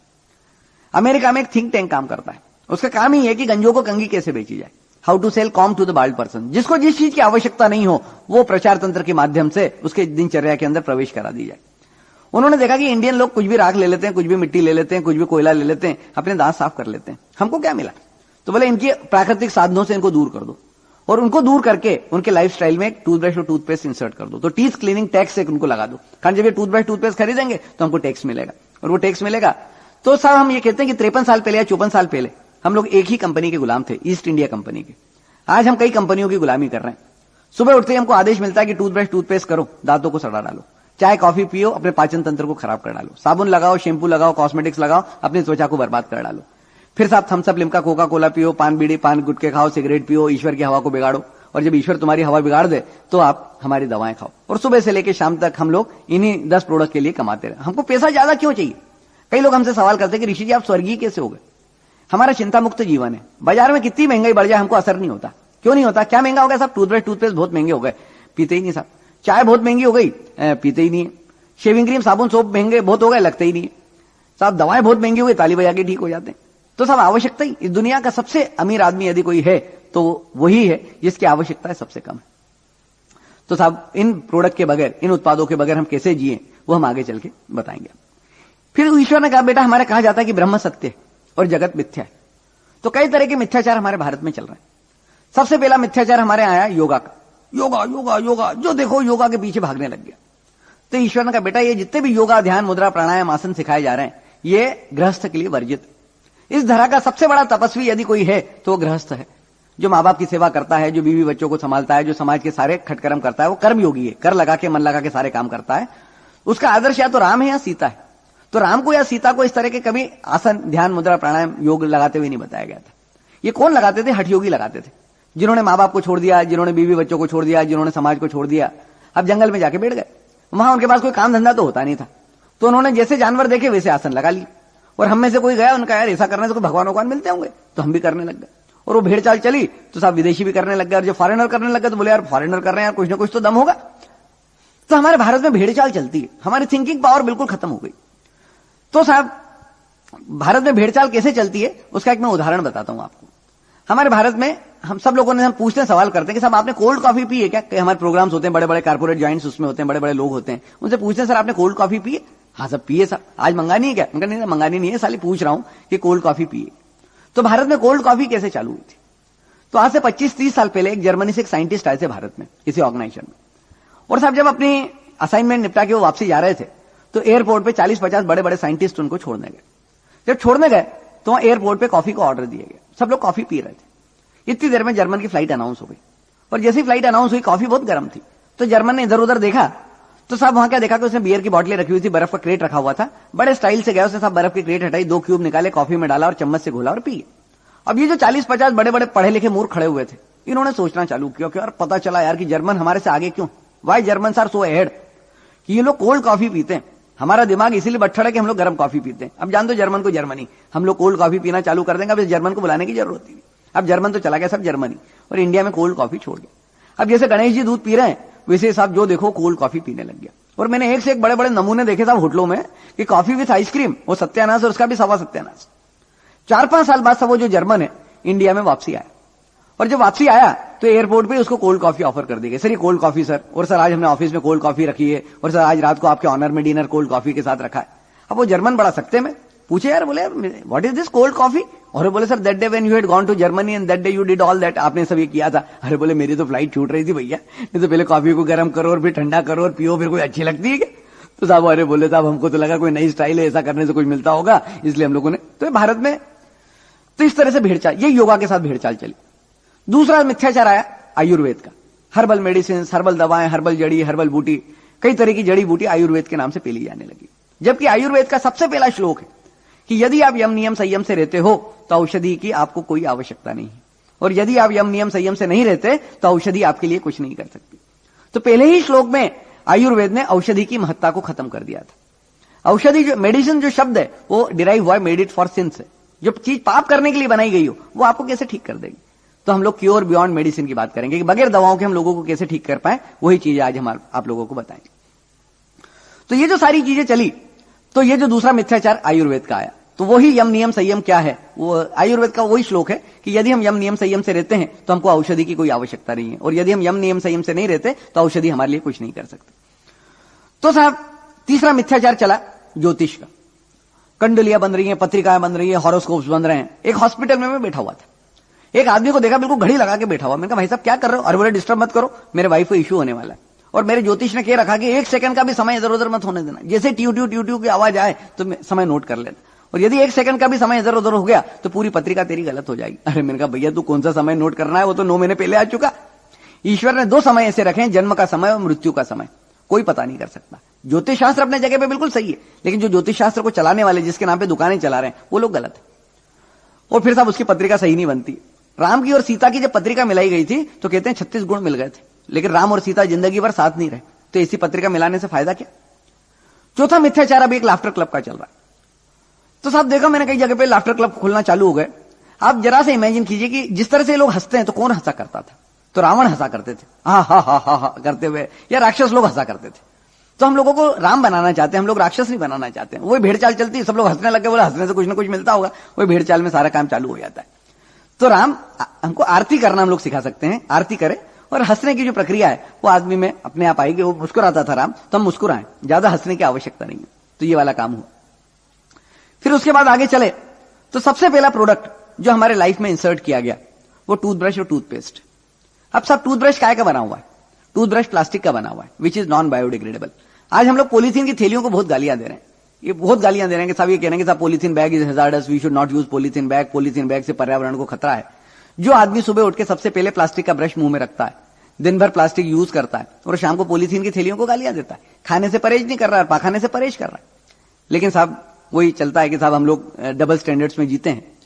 तो जब ईश्वर से पूछा, मैंने कहा प्रभु ये जितनी हरी पीली नीली भटकती हुई आत्माएं भटक रही हैं या पन्नियां भटक रही हैं, उसका क्या होगा? तो उनका बेटा ऐसा करो, जितनी हरी पीली नीली भटकती हुई आत्मा है इसको आप डामर रूपी परमात्मा से मिला दो। तो साहब हम लोगों के यहाँ उज्जैन में एक हॉट मिक्स प्लांट है, हमारे मिस्टर जगदीश नारंग करके एक हमारे मित्र हैं, मैं उनसे मिलने गया। मैंने कहा सर हम एक एक्सपेरिमेंट आपके प्लांट में करके देखना चाहते हैं कि इस स्टोर में प्लास्टिक पॉलीथीन बैग्स को मिक्स करके सड़क बना के देखना चाहते हैं। तो उन्होंने, उनके जो भतीजे थे नवीन नारंग, उनको मेरे साथ कर दिया, और हम लोग वहां जाके हमने क्या किया, 90% टॉर लिया और 10% पॉलीथीन बैग्स ली। तो टॉर जो है मेल्ट होता है 110 डिग्री पे, 100 डिग्री पे, और पॉलीथीन मेल्ट हो जाता है 60-70 डिग्री पे। तो जब हमने इस टॉर के अंदर पॉलीथीन की थैलियां डालना चालू की तो उसमें मेल्ट होकर मिक्सिंग होना चालू हो गया, और ये 90% टॉर प्लस 10% पॉलीथीन बैग्स, और उससे सड़क बना के देखी गई। तो सड़क का एक छोटा सा हम लोगों ने एक टुकड़ा एक चैनल के ऊपर रख के बना के देखा, तो सड़क की क्वालिटी कई गुना ज्यादा इंप्रूव थी, कारण उसकी हार्डनेस ज्यादा बढ़ गई, उसकी वाटर रिटेनिंग कैपेसिटी बढ़ गई, कारण प्लास्टिक की वाटर रिटेनिंग कैपेसिटी ज्यादा होती है और टॉर की बहुत कम होती है। तो हमने पेट्रोलियम कंजर्वेशन भी कर लिया, 10% टॉर को सेव कर लिया, पॉलीथीन की समस्या से मुक्ति मिला दी, और पूरा काम कर लिया। तो जितनी भी, इसका मतलब ये नहीं है हमको ज्यादा से ज्यादा प्लास्टिक का यूज करना है, लेकिन गवर्नमेंट को लिखा, सबको लिखा, कोई इस तरह से इस पे वर्क करने के लिए तैयार नहीं था। हम बड़ी बड़े खोजों में लगे हुए हैं, छोटी छोटी खोजों की तरफ हमारी निगाह नहीं है। फिर साहब उसके बाद ये जो ब्रश है इसके अंदर ब्रिसल्स होते हैं। जब आप इसको मुंह में चलाते हो तो साहब अगर ऊपर से नीचे की तरफ चलाते हो तो कैविटीज बढ़ा देता है, और जब आड़ा चलाते हो तो आपके गम्स को डैमेज कर देता है। आप लोगों को शायद एक तथ्य नहीं मालूम हो कि हमारा जो एशियन कॉन्टिनेंट है इसमें जो हमको दांत मिले हैं वो इतने मजबूत मिले हैं जिसको कोई खराब नहीं कर सकता है। जब आदमी की मृत्यु होती है और उसको जलाया जाता है तो साहब उसकी 2 चीजें नहीं जल पाती है, एक तो नाखून नहीं जल पाता है और दूसरे दांत नहीं जल पाते हैं, यदि उस समय उसके मुंह में हुए तो। अगर दांत उस समय उसके मुंह में नहीं हुए और आप ढूंढने जाओगे तो शायद नहीं मिलेगा। तो हमारे एशियन कॉन्टिनेंट में जो हमको दांत मिले हैं वो इतने मजबूत दिए गए हैं जिसको कोई खराब नहीं कर सकता, जिसको अग्नि जला नहीं सकती, जिसको कोई किसी तरह से इसको डिटोरेट नहीं कर सकता। लेकिन हम लोग इसके जो होल्डिंग सिस्टम है, गम्स को रोज ब्रश कर करके रगड़ रगड़ के उसका होल्डिंग सिस्टम कमजोर कर देते हैं और हमारे दांतों को गिरा देते हैं। जब ये बताना चालू किया तो टीवी पे उन्होंने एक टोमेटो टेस्ट दिखाना चालू कर दिया कि ये ऋषि जी क्या बकवास कर रहे हैं, देखो साहब हमने एक ब्रश बना दिया, आप टोमेटो टेस्ट करके देख लो, ये आपके गम्स को डैमेज नहीं करेगा। हमने एक स्प्रिंग एक्शन दे दी, वो ये नहीं कहते आप ब्रश मत करो। फिर साहब दूसरा एक्सपेरिमेंट हम लोगों ने करके देखा कि 7 दिन पुराना टूथब्रश आप किसी भी पैथोलॉजिकल लेबोरेटरी को जाके दिया, और यदि आपने उसके बैक्टीरिया काउंट की रिपोर्ट पढ़ ली तो you will never keep that brush in your mouth, it is highly contaminated. अब हमारे घर में क्या होता है, मम्मी का ब्रश, डैडी का ब्रश, बेटे का ब्रश, बिटिया का ब्रश एक ही स्टैंड में होता है, और सारी बीमारी का घर वो ब्रश का स्टैंड बन जाता है। जब ये बताना चालू किया तो साहब उन्होंने टीवी पे एक ओरल बी इंडिकेटिव ब्रश दिखाना चालू कर दिया। क्या बोले ऋषि जी क्या बकवास कर रहे हैं, देखो साहब हमने एक ब्रश बना दिया है जिसमें एक ब्लू लाइन होती है, और जैसे इसका बैक्टीरिया कंटामिनेशन होगा उसकी ब्लू लाइन खत्म हो जाएगी, आप इसको फेंक दो और नया ले आओ। और हमको एक थैंक्स गिविंग लेटर दे दिया कि ऋषि जी आपकी इस रिसर्च के कारण हमारी सेल बहुत बढ़ गई। पहले लोग 3-3 महीने 4-4 महीने ब्रश रगड़ा करते थे, अब 15-20 दिन में फेंक देते, हम नया ले आते हैं। तो we should thankful to you. अरे मेरे कहा यार ये तो उल्टा इंपैक्ट हो गया। फिर साहब आप पेस्ट पे आ जाओ। पेस्ट में हम लोगों ने देखा कि 3 तरह के केमिकल्स होते हैं। 3 तरह के केमिकल में सबसे पहला केमिकल है सोडियम लारिल सल्फेट, दूसरा केमिकल है सार्बिटॉल और तीसरा है फ्लोराइड। तो fluoride is a declared poison. America, Korea, Germany, Japan, जितनी भी डेवलप कंट्रीज हैं, यदि वो लोग फ्लोराइड मिलाते हैं पेस्ट में तो उनको एक इंस्ट्रक्शन देनी होती कि मटर के दाने से ज्यादा पेस्ट नहीं लें। दूसरी इंस्ट्रक्शंस होती हैं कि बच्चों से दूर रखें। तीसरा उस पर एक डेंजर मार्क बना होता है। लेकिन हमारे इंडिया में उल्टा होता है कि जब भी किसी कंपनी की सेल कम होती है तो वो लोग क्या करते हैं कि एक एक्स्ट्रा लॉन्ग ब्रश देते हैं और उसका हेड थोड़ा सा लंबा बना देते हैं और ये बता देते हैं कि भैया देखो ऐसा है कि, और हम लोगों की मेंटेलिटी होती है कि जितना लंबा ब्रश होगा उतनी लंबी हम पेस्ट निकाल लेंगे। वो ये लोग नहीं कहते कि सब मटर के दाने से ज्यादा पेस्ट नहीं लें। दूसरा क्या करते हैं कि उसका जो ट्यूब का डायमीटर होता है, होल जहां से आपके पेस्ट निकलती है, उसका डायमीटर बढ़ा देते हैं, तो जिससे भी उनका सेल कंजम्पशन बढ़ जाता है और वही गंजों को कैसे कंगी बेचे जाए उस तरह का काम वो करते रहते हैं। फिर साहब जो फ्लोराइड है ये तो पॉइजन का काम करता है। कई लोग फिर सवाल उठाते हैं भले साहब फ्लोराइड जहर होगा, कौन सा हम अंदर जान देते हैं, हम तो कुल्ला करते हैं और थूक देते हैं। बहुत बढ़िया काम करते हो साहब। आप बॉम्बे की आबादी अपन 1.25 करोड़ की मान लें, दिल्ली की आबादी 1 करोड़ की मान लें, पूरे भारत की आबादी 60-70 करोड़ 100 करोड़ की है, उसमें 60% लोग भी अगर इसको फॉलो करते होंगे तो 50-60 करोड़ लोग जब इस फ्लोराइड को थूकेंगे कुल्ला करके तो फ्लोराइड कहां जाके मिलेगा? वो नदी में जाके मिलेगा, तालाब में जाके मिलेगा, समुद्र में जाके मिलेगा। वहां वो मछलियों को मार देगा, कछुओं को मार देगा, केचुओं को मार देगा और उस पाप के भागीदार आप हो जाओगे। जब मछलियां मरेंगी तो मच्छर ज्यादा पैदा होंगे, कारण मच्छर के लार्वा को मछलियां खाती। हमारा एक आत्मा का सिद्धांत है कि आप शरीर को तो मार सकते हो, आत्मा को नहीं मार सकते। तो जो मछलियां इस फ्लोराइड को खा के मरेंगी वो मच्छर बन के पैदा होंगी और आपने जब उनको मारा है तो आपको ढूंढ ढूंढ के काटेंगी। एक कॉलेज में मैं प्रोग्राम ले रहा था, ओपन में प्रोग्राम था, बहुत सारे मच्छर वहां थे और सब मच्छर सबको काट रहे थे और मेरे को नहीं काट रहे थे। बोले ऋषि जी आपको मच्छर नहीं काटते? बोले मैं थोड़ी मारता हूं भैया, इनको आपने मारा है इसलिए आपको ढूंढ रहे हैं। तो ईश्वर के बारे में कहा गया कि करबिन करही, बिना करोगे सारे काम कर लेता है, पग बिन चले ही, बिना पग के सब जगह पहुंच जाता है, और सुन ही बिन काना, बिना कानों के सब सुन लेता है। उसी को हम लोग भगवाना कहते हैं। तो एक छोटी सी एक्शन पूरे इकोलॉजिकल बैलेंस में कितना बड़ा रिएक्शन क्रिएट करती है, ये उसका सबसे बड़ा उदाहरण है। फिर सोडियम लारिल सल्फेट सिल्ट बनाता है। आज हमारे पानी की त्राही त्राही मची हुई है, कहां चला गया? इतनी नदियां, इतने रिसोर्सेस हैं, इतने हिमालय का पानी बह के आता है, इतना पानी असम में बाढ़ आती है और वो सारा पानी कहां चला जाता है? तो ये जो पानी परकोलेट होकर हमारे वाटर टेबल में जाना चाहिए था, वो पानी सोडियम लारिल सल्फेट की सिल्ट बनने के कारण वो नदियों आपके सी में चला गया और सी में जाके बह गया तो पानी किसी काम का नहीं रहा। फिर सार्बिटॉल पेट की बीमारियों को जन्म देता है। तो इस टूथब्रश और टूथपेस्ट में सिवाय एडवर्टीजमेंट के और कॉस्ट के कोई भी चीज अच्छी नहीं है। एडवर्टीजमेंट बहुत बढ़िया है और कॉस्ट बहुत बढ़िया है। घी बिकता है हमारे 125 रुपए 150 रुपए किलो में और हम लोग 200 रुपए किलो में पेस्ट लाके हमारे दांतों को खराब कर लेते हैं। अब सब सवाल उठता है कि सब टूथब्रश टूथपेस्ट नहीं करें तो क्या करें? कई लोग आते हैं, सब कहते हैं नीम की दतौन कर लें। फिर हम उनसे सवाल करते हैं कि भैया आपने 50 पेड़ लगाए, you have no right to touch a single tree unless and until you will not plant at least 50 और 100 ट्रीज। पेड़ तो आप लगा नहीं रहे हो पर नीम की दतौन तोड़ने पहुंच गए। 600 करोड़ दतौन सुबह चाहिए और 600 करोड़ दतौन शाम को चाहिए, कहां से लेके आएंगे? तो साहब फिर सवाल उठता है कि क्या करें? यहां वो फार्मूला आता है हमारा जो इतना पावरफुल है, जिसका हमारा दावा यह कि आप ऊपर चले जाएंगे, बत्ती से यहीं छोड़ जाएंगे। फार्मूला बिल्कुल सिंपल है, थोड़ा सा सरसों का तेल, थोड़ा सा नमक और थोड़ी सी हल्दी। हल्दी का जो उपयोग है सिर्फ हमको 15-20 दिन करना है, 15-20 दिन बाद हल्दी बंद कर दें, सिर्फ सरसों का तेल और नमक। जिनको बीपी की प्रॉब्लम है, ब्लड प्रेशर की प्रॉब्लम है, उनको सेंधा नमक लेना है, रॉक सॉल्ट। और जिनको बीपी की प्रॉब्लम नहीं है उनको नॉन आयोडाइज सॉल्ट लेना है। अब लोग कहते हैं साहब नॉन आयोडाइज सॉल्ट तो मिलता ही नहीं, तो जो भी आपको आयोडाइज सॉल्ट मिलता है उसको घंटे 2 घंटे आप धूप में रख दें, आयोडीन उड़ जाएगा और नॉन आयोडाइज सॉल्ट रह जाएगा। पहले 8 आने किलो का नमक 6 रुपए किलो में खरीद के लाएं और उसके बाद उसको धूप में रखें और नॉन आयोडाइज करके फिर काम में लें। अब खैर गवर्नमेंट ने बैन हटा दिया, अभी आप अगर चाहेंगे तो आपको क्रिस्टल्स वो मिल जाएंगे, आपके घर पे ही आप उसको पीस के नमक बना सकते हैं, नहीं मिले तो उसको उस तरह से प्रोसेस। और ये तो हो गया आपका पेस्ट। अब ब्रश की जगह पे लोग पहली जो फिंगर है, इंडेक्स फिंगर, उससे दांत साफ करते हैं। यदि इस इंडेक्स फिंगर से आपने दांत साफ किए तो आपके दांत सड़ जाएंगे, मसूड़े गल जाएंगे। क्यों गल जाएंगे? ये जो उंगली है ये बड़ी खतरनाक उंगली है। सारे लड़ाई झगड़े आदमी इसी उंगली को दिखा दिखा के करता है। बंदूक की गोली भी इसी उंगली से चलती है। फूलों की तरफ, पत्तों की तरफ भी हम ये उंगली नहीं दिखाते। क्यों नहीं दिखाते? कि फूल मुरझा जाएगा, कारण इस उंगली में पावर बहुत ज्यादा है। तो इस उंगली को कभी आप 99.999% लोग मैंने देखे जो इस इंडेक्स फिंगर से दांतों को साफ करते हैं और उसके कारण उनके दांत खराब हो जाते हैं। तो ईश्वर से ही पूछा, मैंने कहा प्रभु अगर जब इस उंगली से दांत साफ नहीं करना तो किस उंगली से दांत साफ करना? तो उनका देखो बेटा, हमारे यहां कहा जाता है कि योग क्या है। जैसे योगा की जो अपन बात कर रहे थे तो उसी पे अपन यहां आते हैं कि योग क्या है। तो योग के बारे में मैंने गीता में लिखा है कि योगः कर्मेषु कौशलम, कुशलता से किया गया कर्म ही योग है। तो आप जो नित्य कर्म करते हो उसको ही यदि आपने कुशलता पूर्वक कर लिया तो योग हो गया। तो वही दांत कैसे साफ करना वो मैं तुमको कुशलता पूर्वक सिखा दूंगा। इसलिए मैंने आपको बताया कि साहब इस इंडेक्स फिंगर से आप दांत साफ मत करना। मैं कहा प्रभु फिर किस उंगली से दांत साफ करें? तो कहा बेटा ये जो हमारे मध्यमा बताएगी मिडिल फिंगर, इससे आपको दांतों को साफ करना है। तो मैंने फिर ईश्वर से पूछा, मैंने कहा प्रभु ये मध्यमा ही क्यों, मिडिल फिंगर ही क्यों? तो कहा बेटा हमारे कहा जाता है, एक श्लोक है हमारे यहां पे कि कराग्रे वस्ते लक्ष्मी, कर मूले सरस्वती, कर मध्य गोविंदम और प्रभाते कर दर्शनम। तो इस मध्यमा पे लक्ष्मी बैठी हुई है। कैसे बैठी है हमको नहीं मालूम, हमको सिर्फ श्लोक मालूम है। किसको मालूम है? ये विक्स बनाने वालों को मालूम है, ये सब आपका ऑइंटमेंट बनाने वालों को मालूम है, ये आपके कॉस्मेटिक्स बनाने वालों को मालूम है। आपका सिर दर्द होता है, आप विक्स लेते हो और इस उंगली से जब आप स्पर्श करते हो तो इस उंगली के स्पर्श के कारण आपका सिर दर्द चला जाता है, वो क्रेडिट विक्स वाला ले आता है। स्त्रियां कॉस्मेटिक्स लगाती हैं, कॉस्मेटिक्स लिया उन्होंने अपने गाल पे अपने चेहरे पे कॉस्मेटिक्स लगा, इस मध्यमा के फिंगर के टच के कारण उनके चेहरे पे ग्लेज बढ़ती है, वो क्रेडिट कॉस्मेटिक्स वाला ले आता है। आपको कोई घाव हो जाए कुछ मत करो, ये जो मिडिल फिंगर है उस मिडिल फिंगर से उस घाव के ऊपर हाथ फेरना चालू कर दो।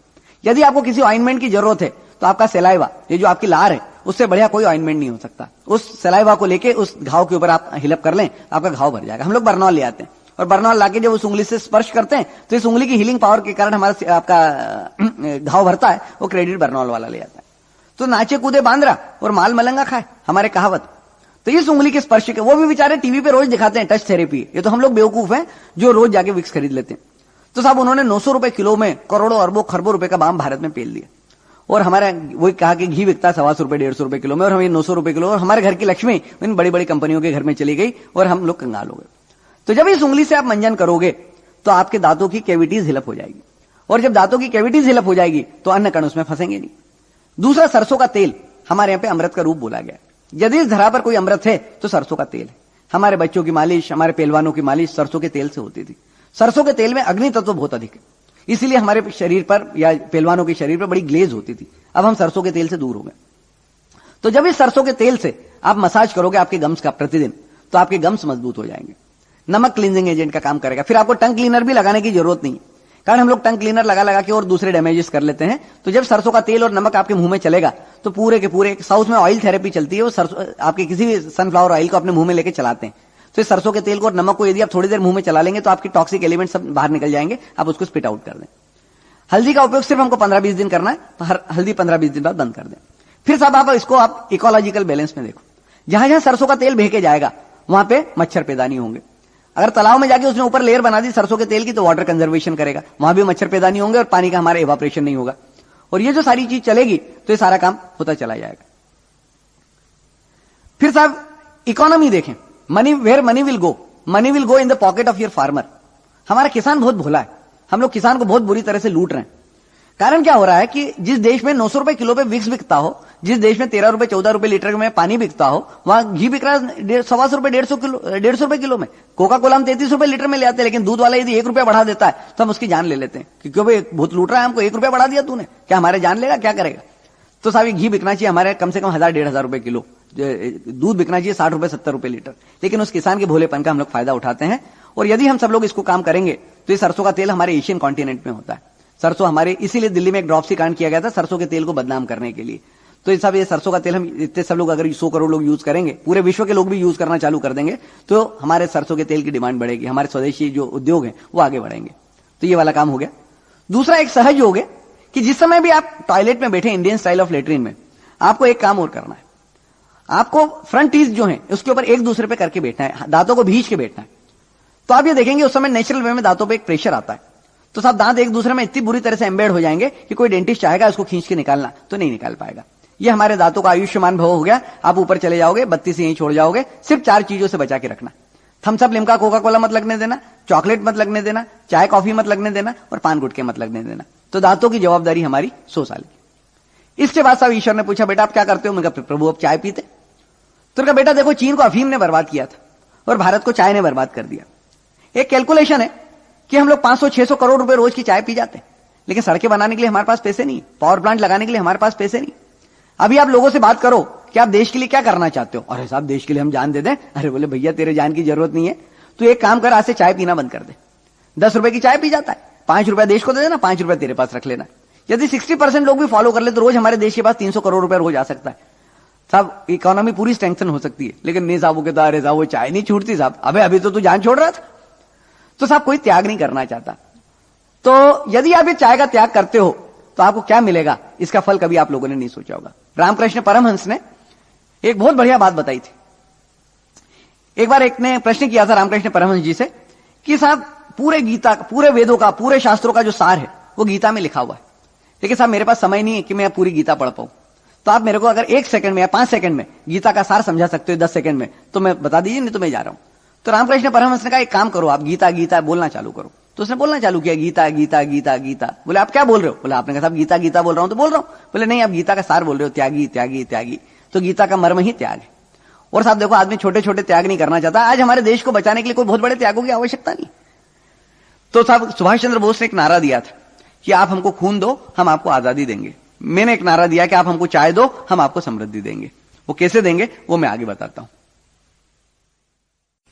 चाय के बारे में जो मैंने आपको बताया, तो चाय की हमारे एक स्कीम है। गवर्नमेंट ऑफ इंडिया के पास कोई ऐसी स्कीम नहीं है कि आप आपके बच्चों को कितना ही पढ़ा लिखा लो, कुछ भी कर लो, घर बैठे उनको 5,500 रुपए महीना मिल सके। हम लोगों के यहां एक स्कीम है कि यदि कोई भी आदमी एक 25 साल का बॉन्ड भर दे कि मैं 25 साल चाय नहीं पीऊंगा, तो 25 साल से लेकर पूरी जिंदगी तक उसको 5,500 रुपए महीना घर बैठे मिल सकता है। हम लोग क्या करते हैं, मेडिटेटिव वार्ड्स में जाते हैं, वहां जाके उनको आशीर्वाद देते हैं कि सर आपको बेटा पैदा हुआ, बिटिया पैदा हुई, या आयुष्मान भव का आशीर्वाद। सर एक रिक्वेस्ट है आपसे कि आपके बेटे को या बिटिया को चाय मत पिलाना। बोले यार उससे क्या होगा? बोले साहब उससे ये होगा कि जब ये 25-26 साल का हो जाएगा तो इसको 5,500 रुपए महीना घर बैठे मिलेगा। बोले सर सिर्फ चाय कॉफी नहीं पिलाने का? हाँ सर सिर्फ चाय कॉफी नहीं पिलाने का। और बोले साहब बहुत बढ़िया स्कीम है सर, नहीं पिलाएंगे। फिर उनको लेकर हम हॉल में आ जाते हैं कि साहब जरा प्लीज हॉल में आ जाइए, आपको स्कीम डिटेल में समझा देते हैं। फिर उनको समझाते हैं कि सर एक बात बताइए कि आपका बेटा थोड़ा बड़ा हुआ, बिटिया थोड़ी बड़ी हुई, आप उसके सामने बैठ के चाय पियोगे और उसको मना करोगे, क्या वो मानेगा आपकी बात? और हाँ बोले साहब ये तो हमने सोचा ही नहीं, कैसे मानेगा?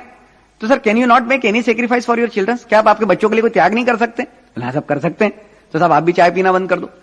यदि आप चाय पीना बंद कर दोगे तो आपके भी 5,500 उसको मिल जाएंगे, तो 11,000 हो गए। और भाभी जी को और मना लो तो 5,500 उनके हो गए, तो 16,500 रुपए महीना आप तीनों के चाय नहीं पीने का मिलेगा।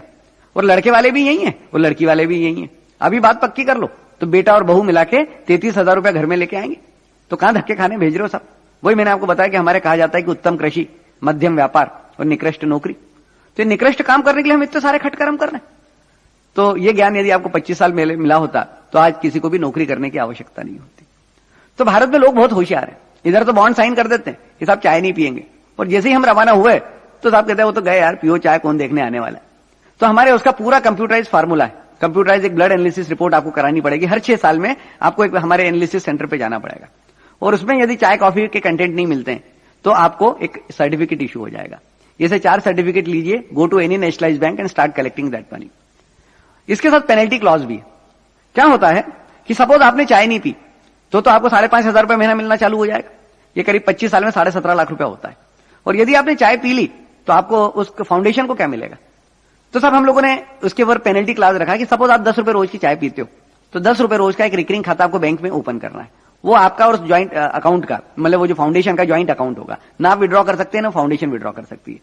तो साल भर में अपने 3,650 रुपए, मोटा मोटा हिसाब 4,000 रुपए का मान लें कि आपको साल भर में 4,000 रुपए उस ज्वाइंट अकाउंट में डिपॉजिट करने। तो 25 साल में आपने 1 लाख रुपए डिपॉजिट कर दिया।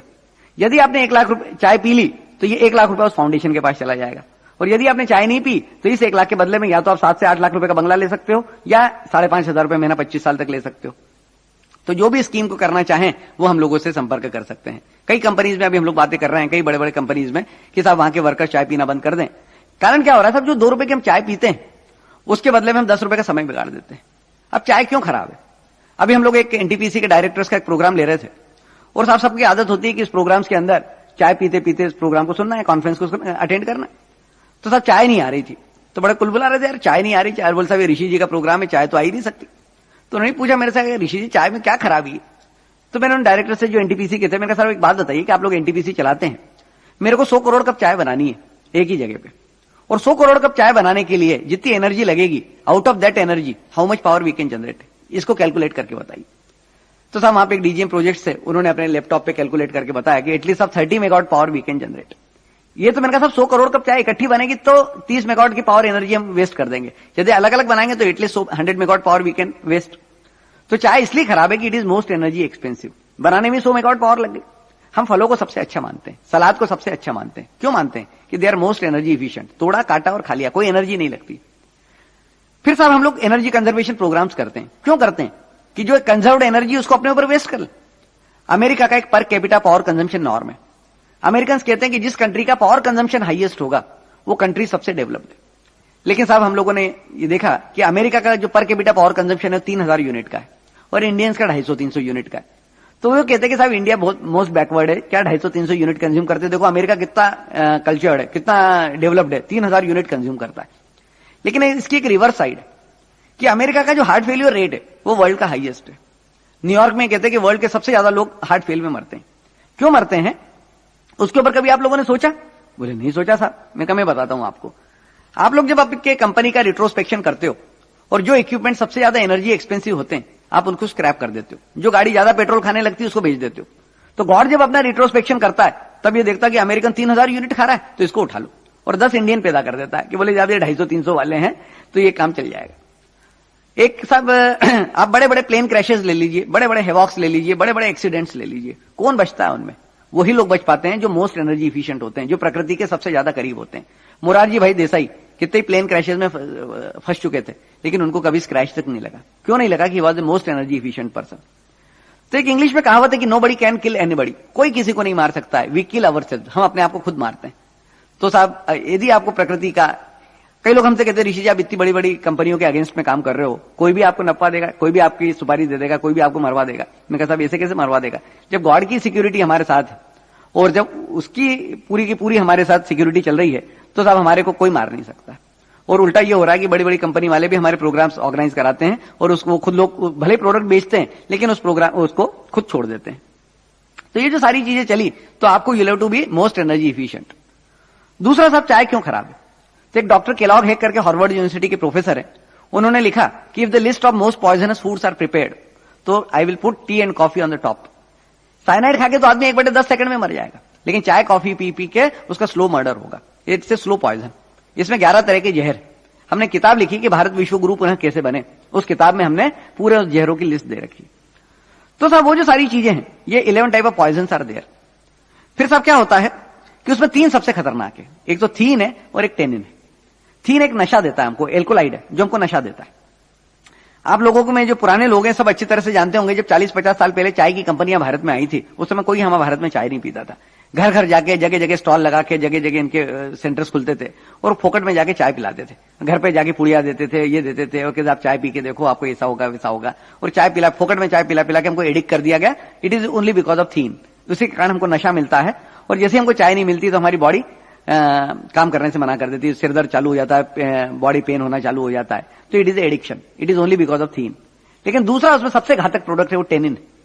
जितनी भी लेदर इंडस्ट्रीज है, टेनरीज है, इसमें चमड़े को कड़क करने के लिए टेनिन लगाया जाता है। तो साहब ये जब चाय के साथ टेनिन हमारे पेट में जाता है तो it hardens our entire digestion system, और जहां डाइजेशन सिस्टम हार्डन होता है तो उसको जो पचाने के लिए हम लोग जो खाना खाते हैं उसके लिए प्रॉपर सीक्रेशंस लगते हैं, और वो जब सीक्रेशंस नहीं आते हैं तो हमारा खाना पच नहीं पाता है, और जब खाना पचता नहीं है तो सड़ता है। वो कल्चर्ड मीडिया का काम करता है। हम लोग सब अच्छी तरह से जानते हैं कि आप रात को चावल बाहर रख दो, मॉर्निंग में स्मेल करने लगता है, बदबू आने लगती है। क्यों आने लगती है? कि बैक्टीरिया तो हमारी बॉडी के चारों तरफ हजारों की संख्या में, जहां उसको अपका खाना या कल्चर्ड फूड मिल जाएगा उसके अंदर वो ग्रो होना चालू हो जाएंगे, 1 के 2, 2 के 4, 4 के 8। और ये जो हमारा अनडाइजेस्टेड फूड है उसमें जो बैक्टीरिया ग्रो होते हैं वो सुबह उठ के बॉडी में न्यूसेंस क्रिएट करना चालू कर देते हैं। फिर आपको सर्दी होती है, जुकाम होता है, बुखार आता है, कई तरह की बीमारियां, आपको जिस तरह के बैक्टीरिया ग्रो होते हैं उस तरह की बीमारी हो जाती है। आप क्या करते हो? डॉक्टर साहब के पास चले जाते हो। अब डॉक्टर साहब हमको एक उल्टी राय पकड़ाते हैं, फिर ये कहते हैं कि देखो साहब आपके पेट में एक छोटा गुंडा बैठा हुआ है, उसको मारने के लिए मैं एक बड़ा गुंडा दे देता हूं। लेकिन हमारा एलोपैथी साइंस एक प्रकृति का नियम भूल गया। एक प्रकृति का नियम है कि आप किसी भी छोटे बच्चे को पकड़ के मारो, थोड़ी देर बाद वो अपने बड़े भाई को जरूर आपको मारने के लिए लेके आएगा। तो ये जो छोटा गुंडा, वो एंटीबायोटिक हमको बड़े गुंडे के रूप में देते हैं, वो क्या करता है कि छोटे गुंडे को मार के भगा देता है। थोड़े दिन बाद ये छोटा गुंडा जो मार खा के जाता है अपनी ताकत लेके आता है और इस एंटीबायोटिक को फेल कर देता है। तो पहले साहब हमको मलेरिया होता था, उसके बाद वायरल फीवर होने लगा, उसके बाद साहब हमको डेंगू होने लगा, और उसके बाद एक फाइलेरिया नाम की बीमारी आ गई, उसके बाद एक इंसेक्टोसाइड नाम की बीमारी आ गई, जिसके लिए WHO ने भी हाथ उठा दी कि अब हम इसको ठीक नहीं कर सकते। पहले हमको पीलिया होता था, फिर हेपेटाइटिस होने लग गया, फिर A होने लग गया, फिर B होने लग गया, फिर C होने लग गया, फिर D होने लग गया। तो मर्ज बढ़ता ही कि जो हम दवा करते चले गए। तो साहब क्या हो रहा है, वो भी डॉक्टर साहब भी दवा मांगते मांगते दुआ मांगने लग जाते हैं। तो ईश्वर से पूछा मैंने कि प्रभु यदि हम बीमार पड़ गए, हमको सर्दी हो गई, हमको जुकाम हो गया, हमको बुखार आ गया, तो साहब ऐसी कौन सी औषधि है जिसको गरीब से गरीब आदमी झोपड़ी में ले सकता है और बड़े से बड़ा आदमी महल में ले सकता है? तो ईश्वर ने कहा बेटा देखो हमारे कहा गया लंघन परमौषधम, लंघन मतलब उपास, उपास से बड़ी कोई औषधि नहीं है। हम सब लोग अच्छी तरह से जानते हैं दुश्मन को जीतने का तरीका कि उसको चारों तरफ से घेरो और उसकी सिविल सप्लाई दाना पानी बंद कर दो, अपने आप ठीक हो जाएगा। हमारा दुश्मन अभी कौन है? पेट में बैठा हुआ बैक्टीरिया। यदि आप 2-3 दिन खाना पीना बंद कर दोगे अपने आप ठीक हो जाओगे। जिनके घर पे पेट्स हो सब अच्छी तरह से जानते हैं यदि कुत्ता बीमार पड़ जाता है तो खाना पीना बंद कर देता है, उसको आप लाख कोशिश करो बिल्कुल कुछ नहीं खाएगा, वो नेचुरल हीलिंग जानता है। लेकिन सब हमारे उल्टा होता है। एक तुलसीदास ने भी एक दोहा लिखा है इसके ऊपर बहुत बढ़िया कि जुर, जाचक और पाहुणा। जुर मतलब ज्वर, जाचक मतलब मांगने आने वाला, और पाहुणा मतलब एक मेहमान। इन तीनों का एक ही उपाय कि लंघन कराओ 3 तो पाछे को होना है। कि जैसे ज्वर मतलब बुखार, जाचक मतलब मांगने आने वाला, और पाहुणा, इन तीनों का एक ही उपाय। सपोज मैं आपके मेहमान बन के आ जाऊं, 3 दिन आप मेरे को एक कमरे में बंद करना, खाने पीने को कुछ मत देना, चौथे दिन बाहर निकालना, कहना प्रभु और पधारना, बोले अब नहीं आऊं तब मैं आपके यहाँ पे। वही ज्वर के साथ है। डॉक्टर साहब के जाके भी आप 2-3 दिन में ठीक हो जाओगे, और अगर बगैर गए भी 2-3 दिन में आप ठीक हो जाओगे अगर आप खाना पीना बंद कर देते हो। तो मेरे एक डॉक्टर मित्र है उज्जैन में, उनके में बैठा हुआ था। मैंने क्या देखा था, डॉक्टर साहब ने 100 रुपए की फीस ले ली, 200 रुपए की दवाई लिख दी, 500 रुपए की टेस्ट लिख दी, और सब बार बार उस पेशेंट को इंस्ट्रक्शंस दे रहे थे कि देख बेटा भूखे पेट मत रहना, सुबह तू चाय और ब्रेड खा लेना, दोपहर को हल्का से खिचड़ी खा लेना, शाम को फल वल लेते रहना। और एक उसकी साइकोलॉजिकल प्रोग्रामिंग कर रहे थे कि देख बेटा भूखे पेट मत रहना, अगर तू भूखे पेट रहा तेरी एसिडिटी भड़क जाएगी। और वो भी बेचारा यस सर कर रहा था। तो मैंने कहा डॉक्टर साहब क्यों बेचारे को परेशान कर रहे हो यार, उसको चुपचाप कह दो 2-3 दिन खाना पीना मत, अपने आप ठीक हो जाएगा। अब डॉक्टर साहब चिल्लाए मेरे पे, शट अप, चुपचाप बैठो, कुछ समझते हो नहीं, ये सारे पेशेंट्स को जान दो, उसके बाद मैं समझाता हूं तेरे को। सारे पेशेंट रवाना होगा। तो कहा देखो ऋषि जी 10 लाख रुपया कैपिटेशन फीस देके मेडिकल कॉलेज में एडमिशन ली थी, तो 5 साल में 10 लाख के 20 लाख हो जाते। उसके बाद FRCS किया, MRCP किया, 4-5 साल हाउस सर्जनशिप की, 4-5 साल उसमें लग गए, तो 20 लाख के 40 लाख हो गए। पढ़ाई में 5-7 लाख रुपया खर्चा किया, 45 लाख रुपए हो गए। फिर साहब 2.5 लाख रुपए 3 लाख रुपए देके पगड़ी पे दुकान ली है, 2.5 लाख रुपए का फर्नीचर है, 2-3 लाख रुपए की इक्विपमेंट है, तो 55-60 लाख रुपए लगा के दुकान लगा के बैठे हैं। और आप क्या कह रहे हो कि जिस भैया के कारण हमारी दुकान चल रही है उसको हम भूखा मार दे। सब हमारा मानना तो यह है कि पेशेंट एक बार भले ही मर जाए तो चल जाएगा, लेकिन वो बैक्टीरिया नहीं मरना चाहिए। कारण क्या है कि उसी के कारण तो हमारी दुकान चल रही। तूने तो हमारी दुकान पे ताला लगाने की प्रोसेस ही बता दी उसको कि अगर हम पेशेंट को किसी को कह दे कि भैया तू 2-3 दिन खाना पीना मत, अपने आप ठीक हो जाएगा, तो अगली बार कोई दुकान पे आ रहा है। अरे मेरा डॉक्टर साहब ये तो बहुत गलत काम कर रहे हो आप। आपने जब मेडिकल कॉलेज में ओथ ली थी कि हमारा जो मरीज है हम उसका शोषण नहीं करेंगे, अरे तो सारी गलत बातें हैं। देखो बोले ऋषि जी मेरे को राम का वरदान मिला हुआ है, हमारे से देखो कोई पंगा नहीं लेता। कारण क्या है कि एक कहा गया है कि जहां पर कृपा राम की हुई तहां पर कृपा करे हर कोई। कारण वो आदमी बेचारा वहां भी चढ़ाता है ना, तो बेचारा इंजेक्शन लगाने के लिए चढ़ाता है, ये नहीं कहता कि डॉक्टर साहब कल रास्ते में देख लूंगा ठीक नहीं हुआ, कारण हम पे राम की कृपा है। तो मैंने कहा यार तेरे पे राम की कृपा कैसे हुई? तो कहा देखो यार मेरा जब राम राज्य की स्थापना हुई थी तो वहां पे क्या हुआ था कि राम के दूध घुमा करते थे। काय के लिए घुमा करते थे? क्योंकि कष्ट में तो नहीं है। तो 2 घरों से रोने की आवाज आ रही थी, तो दोनों को पकड़ के राम के पास ले गए, बोले साहब सब तो सुखी है, 2 ही लोगों को पता नहीं क्या कष्ट है इनको। तो राम ने पूछा भैया मेरे यहां तो सब सुखी है, आपको क्या कष्ट है? तो एक ने हाथ जोड़ के जवाब दिया कि प्रभु में वैद्य डॉक्टर और आपका दैहिक दैविक भौतिक तापा, राम राज्य का हुई नहीं व्यापार।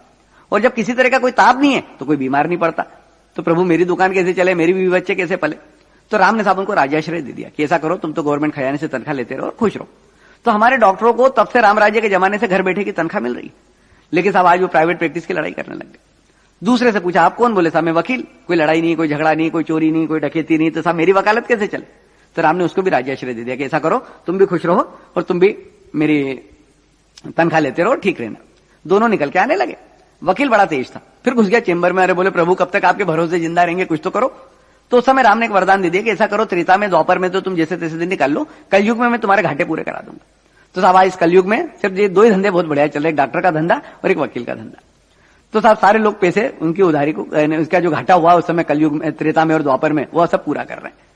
तो साहब बोले इसलिए हम हमारे घाटे को, और बोले हम मानवता की भलाई के लिए कर रहे हैं, कारण जितने जल्दी हमारा घाटा पूरा होगा उतने जल्दी कलयुग समाप्त हो जाएगा।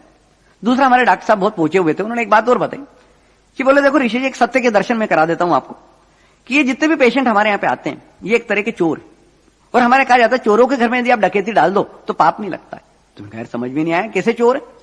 तो बोले सपोज किसी कंपनी में नौकरी करते हैं और कोई कंपनी इनको 10,000 रुपए की तनख्वाह देती है, तो इनको 1 लाख रुपए का काम करके देना है, कारण ये नौकर 9 गुना तो मैनेजमेंट के लिए और 1 गुना अपने लिए, तब जाके इनका इनपुट वर्सेस आउटपुट मेंटेन होगा।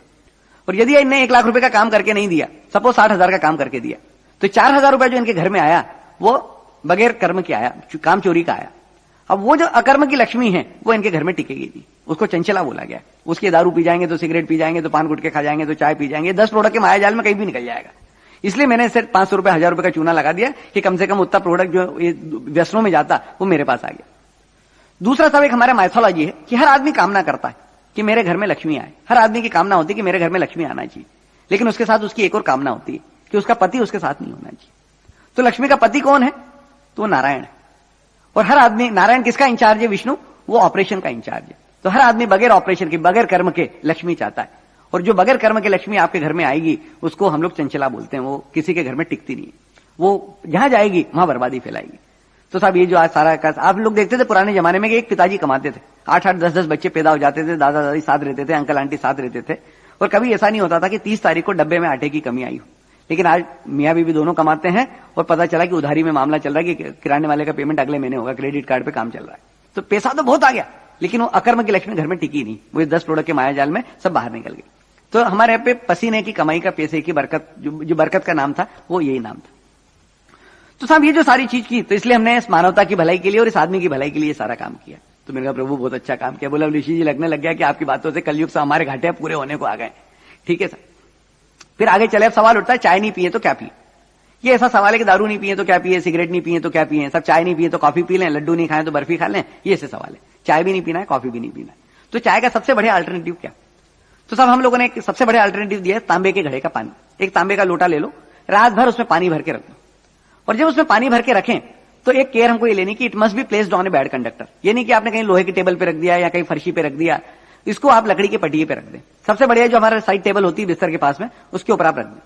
और सुबह उठ के जब आप पानी पिए, that time you must be also on the bad conductor. आपको भी एक अपना उत्कटासन होता है, या आप उकड़ू बैठ के, जैसे आप टॉयलेट में बैठते हैं उस तरह से बैठ के उस पानी को आपको घूट घूट करके पीना है। ये नहीं कि आपने गटगट गटगट करके पानी पी लिया, कारण आपको एक घूट पानी लेना है, सलाइवा उसमें ज्यादा से ज्यादा मिक्स करने जान दे और उसके बाद फिर अंदर जान दे, फिर एक दूसरा घूट लिया। कई लोग कहते हैं 1.25 लीटर पी लें, कई प्रॉब्लम मतलब बहुत सारी, लेकिन 1.25 लीटर की ज्यादा आवश्यकता नहीं। 1 गिलास 2 गिलास भी, 1 गिलास भी अगर आप पी लेते हैं, लेकिन it is mixed with saliva, वो बहुत ज्यादा इफेक्टिव पानी होगा। और उसके बाद थोड़ी देर के लिए आप बाई करवट लेट जाए, थोड़ी देर के लिए दाई करवट हो जाए, तो ये जो इलेक्ट्रोमैग्नेटिक चार्ज वाटर है रात भर में आपका जो शॉर्ट सर्किट, आपका जो पैर को, आपके पेट को बिल्कुल पूरी अच्छी तरह से साफ कर देगा। और अगर पेट अच्छी तरह से साफ हो जाएगा तो किसी तरह की बीमारी नहीं होगी। तो ये वाला सारा काम चला। तो ये जो चीज चली, तो एक चाय का अल्टरनेटिव हो गया तांबे के लोटे का पानी। पीते समय भी आपको बेड कंडक्टर पे बैठना है, लोटे को भी बेड कंडक्टर पे रखना है। तीसरा सब, दूसरा अल्टरनेटिव हम ये मान के चलते हैं नींबू पानी। तीसरा अल्टरनेटिव शहद पानी। कई लोग कहते हैं साहब दूध पी लें, तो 35 साल की उम्र तक के लोग तो दूध पी सकते हैं, लेकिन जो 35 साल से बड़े लोग हैं उनके लिए milk is not advisable. Milk is very hard to digest. दूध पचने में बहुत मुश्किल होता है, कारण बच्चे मेहनत करते हैं, यंग जनरेशन होती है, उनको प्रोटीन की आवश्यकता होती है, लेकिन 35 साल के बाद सारा बॉडी जब बिल्टअप हो जाती है उसके दूध की ज्यादा आवश्यकता नहीं है। तो जितना आप दूध पीना चाहें उतना रात को जमा दें तो दही बन जाएगा, तो उस दही को आप खा लें।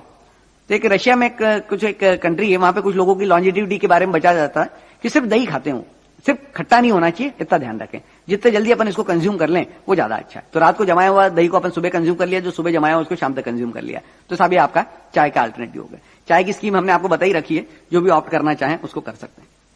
चाय के बाद हम लोग क्या करते हैं, हम लोग टॉयलेट जाते हैं, मलमूत्र विसर्जित करने जाते हैं। तो ईश्वर ने कहा बेटा तुमको मलमूत्र विसर्जित करते नहीं आता। अरे मैंने कहा प्रभु क्या बात कर रहे हो? बोले कब से जा रहे हो? मैंने कहा साहब जब से पैदा हुए तब से जा रहे।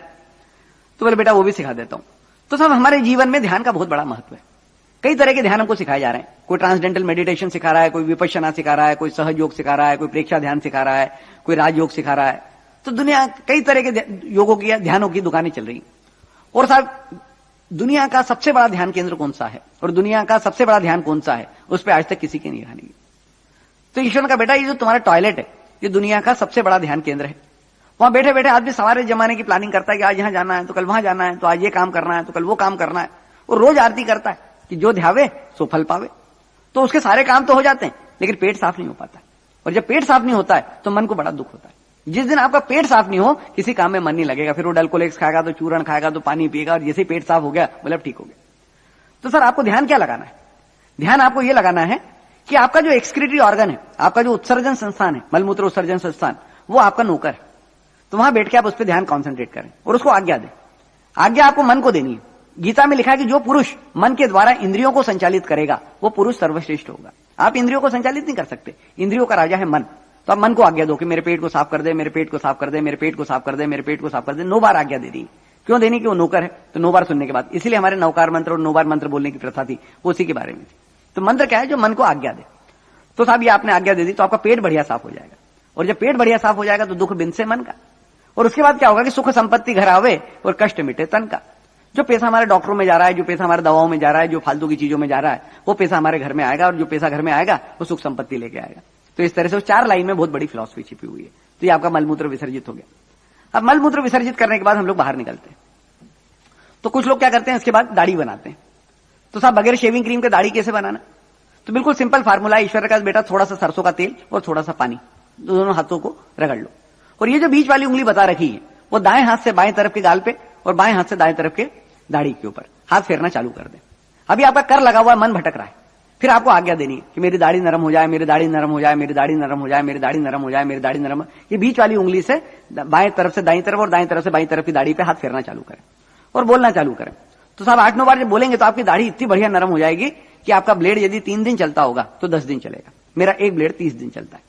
दूसरा फायदा यह होगा कि चेहरे पे कभी रिंकल्स नहीं आएंगे। ये सरसों का तेल और पानी की जो रोज मसाज होगी तो आपके चेहरे पे जिंदगी भर कोई झुर्री नहीं आने। ये साबुन लगा लगा के हम लोग झुर्रियां क्रिएट कर देते हैं। तो ये वाला सारा काम हो गया, तो आपकी दाढ़ी बढ़िया बन गई, चेहरे पे ग्लेज आ गई, चेहरे पे कभी झुर्री नहीं आएगी। स्त्रियां क्या कर सकती है, थोड़ा सा कच्चा दूध ले लें, दाएं हाथ से बाईं तरफ की तरफ, बाएं हाथ से दाईं तरफ की गाल पे हाथ फेरना चालू करें और बोलना चालू कर दें, मेरी सुंदरता बढ़ जाए, मेरी सुंदरता बढ़ जाए, मेरी सुंदरता बढ़ जाए, तो उनकी सुंदरता भी बढ़ जाएगी। और जो पुरुष बढ़ाना चाहें वो भी बढ़ा सकते हैं, उसमें कोई आपत्ति नहीं है।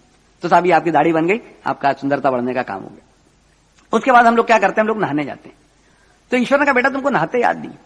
मैं कहा प्रभु आप सिखा दो। बोले देखो साहब आदमी कितना मतलबी होता है, पूरे शरीर की सफाई कर लेता है, लेकिन जो बॉडी का सबसे इंपॉर्टेंट ऑर्गन है उसकी वो सफाई नहीं करता। तो जानते हो वो ऑर्गन कौन सा है? मैं कहा नहीं मालूम प्रभु। तो कहा बेटा वो पैर का तलवा है, पूरे दिन उस तलवे पे वजन रख के चलता है, लेकिन नहाते समय उस तलवे को भूल जाता है। तो आपको नहाते समय पैर के तलवे को झावे से या पत्थर से, प्यूमिक स्टोन से बढ़िया रगड़ रगड़ के साफ करना है। और जिस समय रगड़ के साफ करें उस समय भी वही ऑटो सजेशन चलना चाहिए कि मेरी व्याधियां दूर हो, मेरा सब कुछ ठीक हो। कारण क्या हो रहा है कि जिस समय हम ईश्वर बाथरूम में होते हैं उस समय ईश्वर के बहुत करीब होते हैं, शायद आप लोगों को नहीं मालूम। कारण क्या होता है कि जैसे पैदा होते हैं करीब करीब वैसे ही होते हैं, प्राकृतिक अवस्था में होते हैं। तो उस समय आप जो भी मांगोगे ईश्वर से वो मिल जाएगा। हम लोग मांगते नहीं है। हमारे साथ परेशानी क्या है कि हम लोग कहीं और होते हैं, हमारा मन कहीं और होता है, रास्ता कहीं और होता है और मंजिल कहीं और होती है, तो हमको फल नहीं मिलता है। तो हम लोग या तो फ्यूचर में होते हैं या पास्ट में होते हैं, प्रेजेंट में कभी नहीं होते। तो ये प्रेजेंट में जीने की कला है। तो साहब नहाते समय पैर का तलवा बिल्कुल सॉफ्ट होता है, उस समय रोज नियमित रूप से, डायबिटीज के लिए भी कहा जाता है कि those who have diabetes they should take more care of their sole than their face. Allopaths भी कहते हैं कि पैर के तलवे को यदि आप ध्यान से रगड़ रगड़ के साफ करेंगे या जो भी करेंगे तो आपका डायबिटीज भी कंट्रोल में आ जाएगा, और नहीं है तो कभी होगा नहीं। तो ये वाला काम हो गया आपका। फिर साहब ईश्वर से पूछा, मैंने कहा प्रभु बगैर साबुन शैंपू के कैसे नहाएंगे? तो ईश्वर ने कहा बेटा जिस दिन तुम साबुन से नहाओगे उस दिन तुम्हारा पसीना बदबू देगा, और जिस दिन आप मेरे फार्मूले से नहाओगे उस दिन तुम्हारा पसीना खुशबू देगा। तो आप क्या चाहते हो, आपका पसीना बदबू दे या खुशबू दे? मैं कहता प्रभु हम तो चाहते हैं खुशबू दे। तो बोले फार्मूला बिल्कुल सिंपल है, थोड़ा सा बेसन, थोड़ी सी हल्दी, थोड़ा सा सरसों का तेल, दूध और नींबू, ये 5 चीज का ऑप्शन बना के आप यदि अल्टरनेट डे भी इससे नहाते हैं तो आपका सारा काम बढ़िया हो जाएगा।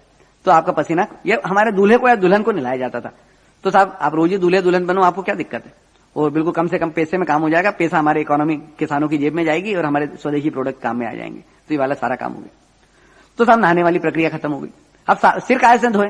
तो आंवला है, शिकाकाई है, दही है, इससे बढ़िया कोई शैंपू नहीं है, तो आप इससे सिर को धो सकते हैं। तो ये वाला सारा काम हो गया। उसके बाद आगे चले, नहाना खत्म हो गया। नहाने के बाद हम क्या करते हैं, हम लोग बाहर निकलते हैं, तो सब नाश्ता करते हैं। तो ईश्वर ने कहा बेटा तुमको खाना खाते याद नहीं, कैसे बैठ के खाना खाएं यही भूल गए। मैं तो बोले साहब किसी से पूछो कि do you know what is the best style to take meal, कैसे बैठ के खाना खाना चाहिए? तो साहब वो कहेगा आलती पालती मार के बैठ के खाना खाओ, वो भी गलत है। एक बेसिक कंसेप्ट है हमारा कि जिस स्टाइल में आप टॉयलेट में बैठते हो वैसे ही बैठ के आपको खाना खाना है। इधर आप इंग्लिश स्टाइल में वही कर रहे हो, इधर कमोड पे बैठ रहे हो, इधर कुर्सी पे बैठ रहे हो, इधर आपको बुरा नहीं लग रहा, लेकिन हम हमारी स्टाइल भूल गए। आज भी आप गांव के गखड़ों की पंगत देखो, वो उखड़ू बैठ के खाना खाते हैं, और वो उखड़ू बैठ के खाना खाना बहुत बड़ा विज्ञान है। एक शायर ने इसी बारे में बहुत बढ़िया शेर लिखा था कि राह मगरिब में, यानी पश्चिम की राह में चलते हुए हम बुरी तरह से लुट गए, उनके तो हम हो ना सके और अपनों से छूट गए। न तो खुदा ही मिला, न विसाले सनम, न इधर के रहे न उधर के रहे। तो हमारी जितनी जो नेचुरल चीजें थी उनको हम लोग भूलते चले गए। तो साहब ये देखा कि ये उखड़ू बैठ के खाना खाना बहुत बड़ा विज्ञान है। आज जोड़ों के दर्द की समस्या बहुत बढ़ गई। क्यों बढ़ गई है कि जो हम लोग उखड़ू बैठ के खाना खाते थे, उखड़ू बैठ के टॉयलेट में जाते थे, कमोड पे बैठने लगे, तो हमारी जो नेचुरल वे में एक्सरसाइजेस होती थी जॉइंट्स की, वो होना बंद हो गई। क्यों अटल जी को राणावत को बुला के ऑपरेशन करवाना पड़ा? क्यों साहब उसको पद्मश्री देनी पड़ी? इसीलिए देनी पड़ी कि अटल जी की भी वो जो पोजीशन थी जिस तरह से बैठने की वो भूल गए। अगर वो उस तरह से बैठते तो शायद आज इतना बड़ा खर्चा नहीं करना पड़ता। तो ये जो छोटी छोटी बातें थी हमारे दिनचर्या के अंदर, उसको हम भूल गए। अब एक अपोलो इंद्रप्रस्थ हॉस्पिटल में भी डिबेट रखी गई थी कि क्यों जोड़ों के दर्द बढ़ रहे हैं। इसीलिए बढ़ रहे हैं कि साहब हमारी बैठने की और जो सारी स्टाइल्स हैं वो डिटोरिएट होती चली गई। अब लोग कहते साहब कितना भी समझा लो, अब ऐसे बैठ के तो खाना नहीं खा सकते। अगर नहीं खा सकते तो भैया जोड़ों का दर्द भुगतना, ये राज भोग है, आपको भुगतना पड़ेगा। चलो कोई बात नहीं, ये नहीं कर सकते, मैं इसका आपको अल्टरनेटिव बता दूंगा। उसके बाद हमको खाना खाते याद नहीं। हम लोगों ने ये देखा कि सब जिस समय हमारे यहाँ पे ईश्वर ने कहा बेटा दो लोगों को परब्रह्म बोला गया है, एक तो गुरु को बोला गया है और एक आपको अन्न को बोला गया है। खाना खाते समय परब्रह्म आपके सामने बैठे, आप टीवी देख रहे हो, आप लोगों से बातें कर रहे हो। हमारे यहाँ मूर्खों के लक्षण बताए गए कि जो आदमी खाना खाते समय बातें करता है वो मूर्ख होता है। तो साहब मैंने कई बड़े बड़े बफे डिनर पार्टियों में देखा है कि सारे मूर्ख खाते खाते पता नहीं क्या डिस्कस करते रहते हैं और फिर कहते साहब खाना पचता नहीं है, गैसेस की प्रॉब्लम हो जाती है, एसिडिटी हो जाती है, फैट में कन्वर्ट हो जाता है। वो तो होगा, जिस समय आप पढ़ाई करते हो पूरा ध्यान आपका किताब में होता है, तब जाके आपका रिजल्ट बढ़िया आता है। तो यदि आपको खाने के रिजल्ट बढ़िया चाहिए तो खाना खाते समय पूरा ध्यान आपको खाने में रखना पड़ेगा। अब खाना खाने के बाद बढ़िया चबा चबा के उसको खाने को खा लें, उसके बाद परब्रह्म पेट में पहुंच गया। अब हमको खाने को पचाते याद नहीं, खाने को पचाएं कैसे? तो हम लोगों ने एक सर्वे किया कि ऐसे कौन से लोग हैं जिनका हाजमा पत्थर हजम है। तो हम लोगों ने देखा कि हमारे जो मुसलमान भाई हैं इनका हाजमा पत्थर हजम है, बकरा खा लेंगे, मुर्गा खा लेंगे, सब पचा लेते हैं और हमसे दाल रोटी नहीं पचती। तो तब उनका हाजमा पत्थर हजम कैसे हो गया? तो पता चला सब जो उनकी नमाज है एक बहुत बड़ा विज्ञान है। हमने देखा कि नमाज एक हमारे हिंदू शास्त्र का वज्रासन है और इसके बारे में कहा जाता था जो भी आदमी खाना खा के इस आसन में बैठेगा उसका शरीर वज्र जैसा हो जाएगा। लेकिन साहब ज्ञान हमारा रहा और प्रैक्टिस हमारे मुसलमान भाइयों ने की तो उनका शरीर तो वज्र जैसा होता चला गया और हम लोग कमजोर होते चले गए। तो नमाज की एक एक क्रिया का महत्व है। सिर पर कपड़ा होना बहुत जरूरी है, नीचे कंबल होना बहुत जरूरी है, हाथों को सामने रखना बहुत जरूरी है और पढ़ना बहुत जरूरी है। तो कैसे पढ़ना वो मैं आपको आखिरी में बताऊंगा। तो यदि आपने सिर पर कपड़ा नहीं रखा तो आपके सारे बाल साफ हो जाएंगे। तो इसलिए कपड़े को रखना बहुत, कपड़ा हो, टोपी हो, कुछ भी हो, नीचे कंबल होना बहुत जरूरी है, नहीं तो जितनी भी एनर्जी जनरेट होगी वो शॉर्ट सर्किट होकर चली जाएगी। और पढ़ना क्या है वो मैं आपको आखिरी में बता दूंगा। तो ये वाला काम हो गया आपका। तो ये नमाज वाली क्रिया हो गई। तो 3 मिनट आप खाना खाने के बाद नमाज पढ़ लें। उसके बाद हमारे एक वाम कुक्षी बोली गई है। इंग्लिश में कहा जाता है कि after lunch rest a while and after dinner walk A mile. तो आपको 10 मिनट के लिए बाईं करवट सोना है। सोने में आपको नैप मतलब खाली बाईं करवट टिल्ट होना है, कभी आपको सोना नहीं है। नहीं तो अगर सो गए तो खाना जो आपने खाया वो फैट में कन्वर्ट हो जाएगा। सोते समय भी आपके दिमाग में वही ऑटो सजेशन चलना चाहिए कि whatever food I have eaten it must digest fully, then it should improve my will power and then it should improve my weaker sections of the body. मैंने जो कुछ भी अन्न को ग्रहण किया है वो पूरी तरह से पचे, पच करके मेरे मन को शक्ति दे, मेरी सारी व्याधियों को दूर करे। वो नमाज में भी जब पढ़ना है तो ये वाले मंत्र को पढ़ना है। और व्याधि यदि आपको मालूम है तो व्याधि का नाम ले, मेरे को डायबिटीज ठीक कर दे, मेरा ब्लड प्रेशर ठीक कर दे, मेरा हाइपरटेंशन ठीक कर दे, आपको जो भी बीमारी है। कारण क्या हो रहा है कि जिस समय आप वैसे बैठे हैं तो आपका घुटने फोल्ड है तो ब्लड का सर्कुलेशन वहां रुक गया, हाथ फोल्ड है तो हाथ का ब्लड का सर्कुलेशन रुका हुआ है। सिर्फ अब ब्लड जो चल रहा है आपके डाइजेस्टिव ऑर्गन्स में चल रहा है। तो खाने को पचाने के लिए सारे के सारी वहां पे एक्सरसाइज हो जाती है और जब खाना पचता है तो लॉट ऑफ एनर्जी जनरेटिंग। अब वो जो एनर्जी जनरेट होगी वो या तो ऊपर जाने की कोशिश करेगी तो ऊपर आपका कपड़ा है, नीचे जाने की कोशिश करेगा तो नीचे कंबल है या बेड कंडक्टर है। तो साहब आप यहां पे भी उसको ऑटो सजेशन करेंगे उस डायरेक्शन में जाएगी और उन चीजों को इंप्रूव करेगी। तो ये वाला सारा काम हो गया आपको खाना खाने की प्रक्रिया। अब खाना खाने के बाद हमको रोगों से लड़ते नहीं आता। 3-4 चीजें मैं आपको रोगों से लड़ने के लिए बताना चाहूंगा। सबसे पहली चीज हमने आपको बताई कि 15 सेकंड आपको ताली बजानी है। नहाते समय पैर के तलवों को रगड़ रगड़ के साफ करना है और उसके बाद आपको जो टॉयलेट में बैठना है उस समय पूरा एक्सक्रीटरी ऑर्गन पे आपको ध्यान लगाना है। ये वाला काम हो गया। तीसरा आपको लंघन परमोषधम बताया कि हफ्ते में एक दिन आपको उपास जरूर करना है। ऐसे उपास मत कर लेना जैसे आज कर लेते हैं कि साबूदाने की खिचड़ी भी बना ली और लड्डू भी बना लिए और आलू का हलवा भी बना लिया और फल भी काट लिया और फ्रूट जूस भी बना लिया। तो साहब आपको उपास मतलब किचन में ताला लग जाना चाहिए। 2 फायदे होंगे, एक तो हमारी भाभी जी को छुट्टी मिल जाएगी, दूसरी आपकी लॉन्जिटिविटी बढ़ जाएगी। कारण ईश्वर ने खाने का कोटा फिक्स कर रखा, जितना आप ज्यादा खाएंगे उतने जल्दी चले जाएंगे, जितना कम खाएंगे उतना ज्यादा जी लेंगे। कई पार्टीज में हम लोग जाते हैं और हमसे कई लोग मनोहार करते हैं कि सर एक लड्डू और ज्यादा खा लो, एक 2 लड्डू और ले लो। अरे मैंने कहा भैया क्या घंटे 2 घंटे पहले भेजोगे, इच्छा क्या है यार आपकी? तो फिर वो बेचारा चला जाता। ये जो सारी चीजें हमने आपको बताई रोगों से लड़ने के लिए, इसमें सबसे आखिरी वाली इंपॉर्टेंट है। हमारे यहाँ पे नदी पे नहाने का एक बहुत बड़ा विज्ञान था। गंगा दशहरे का स्नान, तो सोमवती अमावस्या का स्नान, कई तरह के स्नान आ जाते थे और इसके बारे में कहा जाता था जो भी जाके नदी में डुबकी लगाएगा उसके पाप धुल जाएंगे। तो आयुर्वेद में बीमारियों को पाप बोला गया है और सब यदि हम नदी पे जाके डुबकी लगा लेंगे तो हमारी बीमारियां खत्म हो जाएगी। उसके पीछे एक ये लॉजिक था। कैसे हो जाएगी? तो उसके पीछे ये था सब हमारा शरीर 5 तत्वों से बना हुआ है और आयुर्वेद का यह मानना है कि 5 तत्वों में जल है, वायु है, अग्नि है, आकाश है और मिट्टी है और इन 5 तत्वों में से किसी भी एक तत्व की कमी होगी तो आप बीमार पड़ जाओगे। तो जब वो नदी पे नहाने जाता था तो जल प्रचुर मात्रा में होता था, अग्नि सूर्य से मिल जाती थी, आकाश पूरा खुला होता था, हवा उसके चारों तरफ होती थी और वहीं की मिट्टी लेता था और पूरी बॉडी में मिट्टी लगाई, सनबाथ लिया और नहा लिया। तो बॉडी में जिस चीज की डिफिशियंसी होती थी बॉडी एब्सॉर्ब कर लेती थी और आदमी ठीक हो जाता था। आज क्या हो रहा है, जब नदी पे नहाने जा नहीं रहा है, घर पे नहाता है तो जल मिल जाता है, बाहर निकलता है तो अग्नि मिल जाती है, आकाश मिल जाता है, हवा मिल जाती है, लेकिन उसको मिट्टी से दूर कर दिया गया और ये कह दिया गया मिट्टी बहुत गंदी चीज है, मिट्टी हमारी मां है और साहब बेटा सबसे ज्यादा दुखी तभी होता है जब मां से दूर होता है। तो आज की जितनी बीमारियां हैं, ब्लड प्रेशर है, हाइपरटेंशन है, आर्थराइटिस है, ब्रोंकाइटिस है, अस्थमा है, डायबिटीज है, सर्दी है, जुकाम है, ये सारी बीमारियां मिट्टी के तत्व की कमी की बीमारियां हैं। तो महीने में आपको एक स्नान मिट्टी का जरूर लेना है। तो पहले तो साहब हमारे पास समय बहुत होता था, आदमी मिट्टी लगाता था, सनबाथ लेता था, लेकिन आज हमारे पास समय बहुत कम है। तो हमको क्या करना है कि ये जो पानी लेना है वो सोलर वाटर हीटर सिस्टम से गर्म लिया हुआ पानी लेना है। कारण जिस दिन आप मिट्टी का स्नान लें उस दिन आपको गर्म पानी से स्टार्ट करना है और ठंडे पानी से खत्म करना है। हम लोग जब भगवान को नहलाते हैं तो एक श्लोक बोलते हैं कि उष्णोदक स्नानम समर्पयामि, शुद्धोदक स्नानम समर्पयामि, कि भगवान को गर्म पानी से नहलाओ, भगवान को ठंडे पानी से नहलाओ। भगवान को नहलाने की जरूरत नहीं, हमारे कहा गया हम ब्रह्मास्मि। तो महीने में जिस दिन आप मिट्टी का स्नान लें उस दिन आप गर्म पानी से स्टार्ट करें और ठंडे पानी से खत्म करें। क्यों करना है कि जैसे ही गर्म पानी आपके बॉडी पे डलेगा आपका ब्लड एक्सपांड होगा, ब्लड एक्सपांड होगा तो आर्टरीज एक्सपांड होगी, आर्टरीज एक्सपांड होगी तो स्किन एक्सपांड होगी, और स्किन एक्सपांड होगी तो पोर्स एक्सपांड हो जाएंगे, तो सारे डर्टी पार्टिकल धुल के निकल जाएंगे। और जैसे ठंडा पानी डालोगे कॉन्ट्रास्ट होगा, उस समय आप देखेंगे your body will become blood red, पूरी लाल हो जाएगी त्वचा आपकी। ये त्वचा का आयुष्मान भव हो गया, जिंदगी भर त्वचा की कोई बीमारी आपको नहीं होगी। और ये जो पांचों तत्वों की थ्योरी है वो पूरी की पूरी हो जाएगी। इसके लिए पूरे भारत में हम लोग हेल्थ टेम्पल्स डेवलप करने की बातें कर रहे हैं। कई कंपनीज में अभी हमारी बातें चल रही हैं कि हर टाउनशिप में, एक कंपनी में एक हेल्थ टेम्पल बना दिया जाए। कारण ये जो गर्म पानी हमको लेना है वो सोलर वाटर हीटिंग सिस्टम से गर्म, कारण उसमें अग्नि तत्व बहुत होगा। अगर आपने इलेक्ट्रिकल चार्ज से कर दिया तो अप्राकृतिक हो गया, तो उसमें अग्नि तत्व मिल जाएगा, पानी मिल जाएगा, हवा मिल जाएगी, आकार, और ओपन बाथरूम बन जाएंगे वहां पे। और उस तरह के सेंटर्स वहां पे स्टैब्लिश करके महीने में एक दिन आपको जाके वहां का स्नान लेना है, तो आप देखेंगे आपके करोड़ों अरबों रुपए के मेडिकल बिल्स उसमें कम होंगे, आदमी की हेल्थ इंप्रूव होगी। तो ये वाला सारा काम हो गया, नहाने वाली प्रक्रिया, रोगों से लड़ने की। अब साहब इसके बाद क्या होता है, ये जितनी भी प्रक्रिया हमने आपको बताई ये आपको स्वर्गीय करने के लिए काफी। कई लोग सवाल कर उठाते हैं कि ऋषि जी आपके कहने से हमने टूथब्रश, टूथपेस्ट बंद कर दिया, चाय बंद कर दी, शेविंग क्रीम बंद कर दिया, साबुन बंद कर दिया, शैम्पू बंद कर दिया, सब बंद कर दिया, हम सुखी कैसे हो जाएंगे? इसका उत्तर दिया बंकिम चंद्र चट्टोपाध्याय ने। बंकिम चंद्र जी ने लिखा है, एक कोटेशन है उनका, कि it is very simple to be happy, nobody is happy in the world even then author is writing, कि सुखी होना तो बहुत ही सरल कार्य है। लेकिन दूसरी लाइन वो लिखते हैं कि मगर it is very difficult to be simple, ये सरल होना बहुत मुश्किल काम है। तो जो दुनिया की सबसे मुश्किल काम है उसको सरल बता रहा है, तो मुश्किल काम कितना मुश्किल होगा ये आप इमेजिन कर सकते हैं। तो जब आपकी आवश्यकताएं कम होगी, जब आवश्यकताएं कम होगी तो आपकी सिंपल लिविंग होगी, और जब सिंपल लिविंग होगी तो हाई थिंकिंग होगी। और व्हाट इज हाई थिंकिंग? जिस क्षण आप दूसरों के बारे में सोचने लग जाओगे उस दिन आप दुनिया के सबसे बड़े सुखी आदमी हो जाओगे। एक हमारे कहा जाता है परहित सरस धर्म नहीं भाई। तो जिस दिन हम परहित के बारे में सोचने लग जाएंगे उससे बड़े हम बहुत बड़े धर्मात्मा बन जाएंगे। तो ये जो सारी चीजें चली, आज हम लोग हमारी बारे में नहीं सोच पाते, इतना विशेष सर्कल में आदमी फंसा हुआ, इतनी आवश्यकता बढ़ गई, सुबह से लेकर शाम तक मशीन की तरह काम करता रहता है। तो जब उसकी आवश्यकताएं कम होगी तो सिंपल लिविंग होगी, हाई थिंकिंग होगी, तो इस तरह से काम हो जाएगा।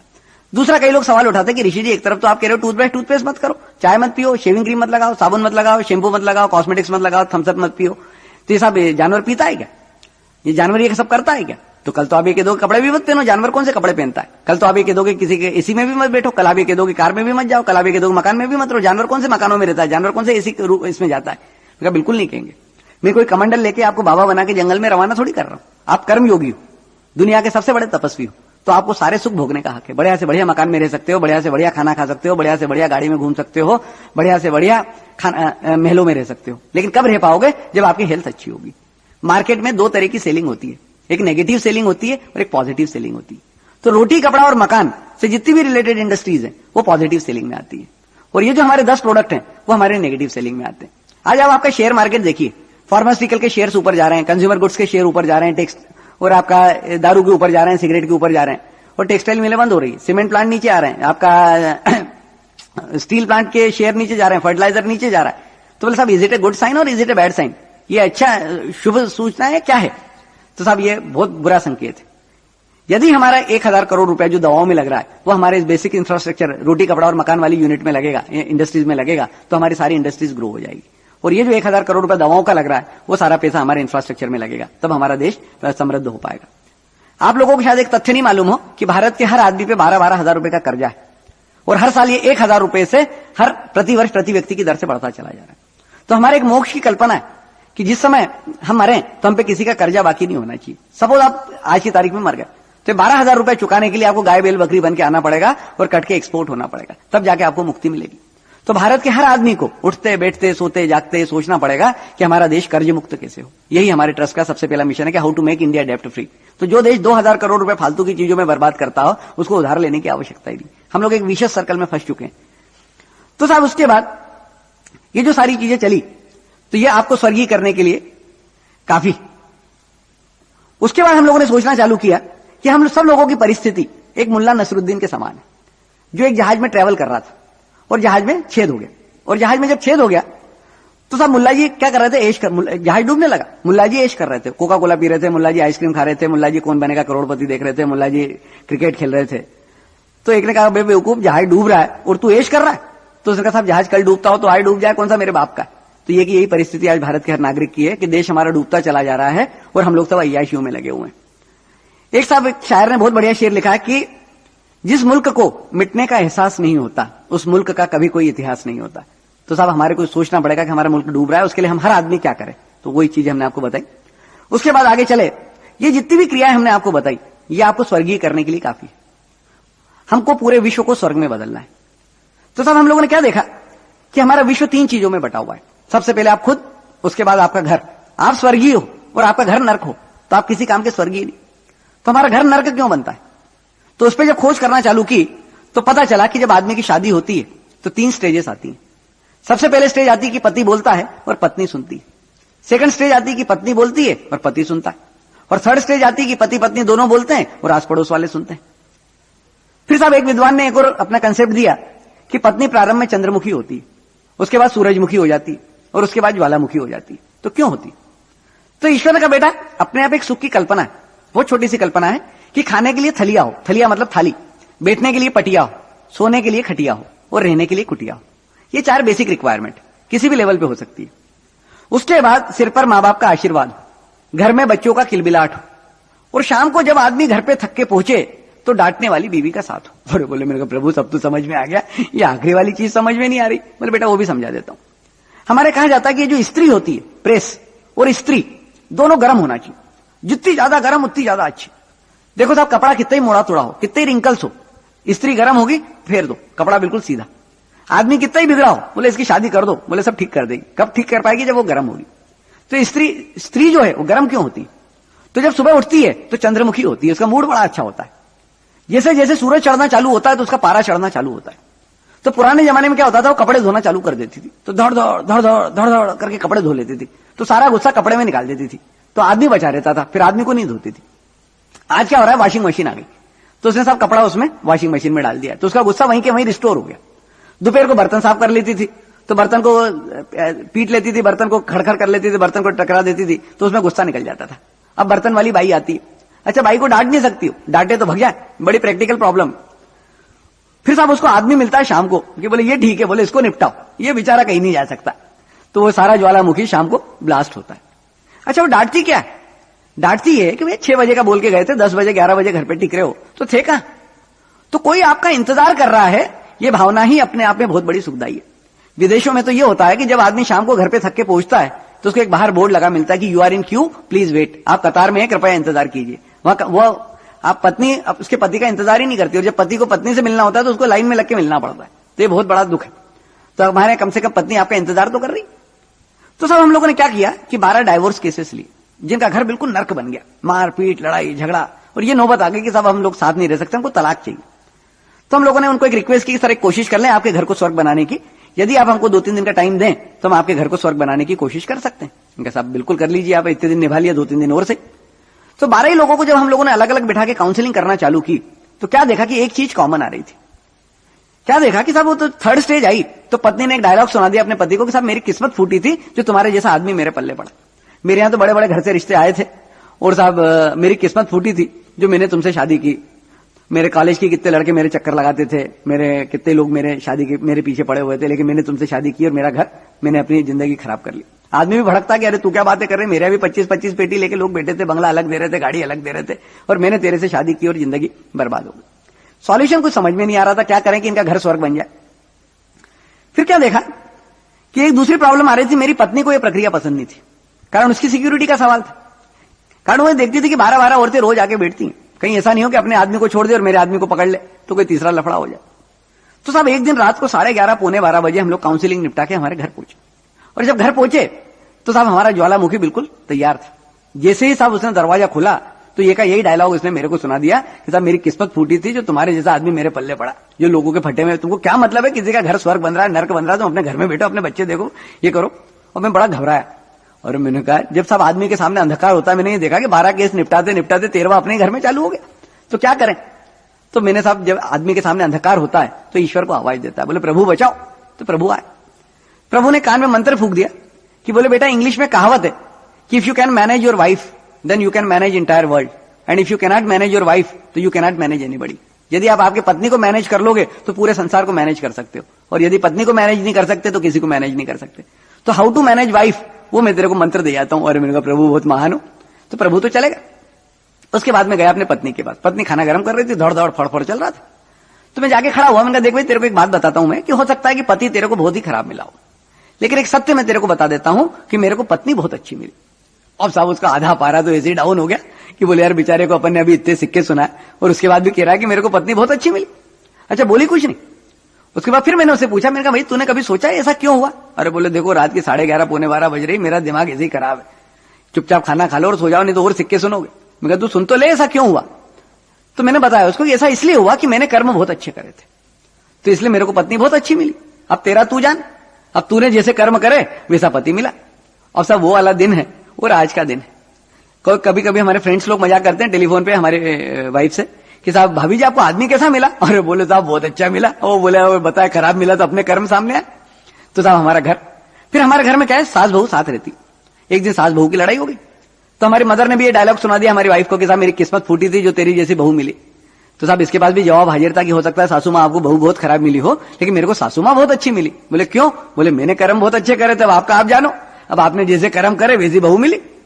और साहब वो सास बहू की तारीफ करती रहती है और बहू सास की, और मैं प्रभु के गुण गाता रहता हूं कि प्रभु हमारा घर स्वर्ग बन गया। और ये की बातें हमने वो जो डाइवोर्स केसेस जिनके लिए थे उनको भी समझाई, तो हमारे 10 केसेस रिजॉल्व हुए और वो भी मानने लग गया कि ऋषि जी छोटी सी बात ने हमारे घर को स्वर्ग बना दिया।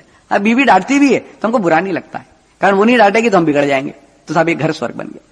अब साहब लास्ट स्टेज आती है कि विश्व नरक में क्यों बदला।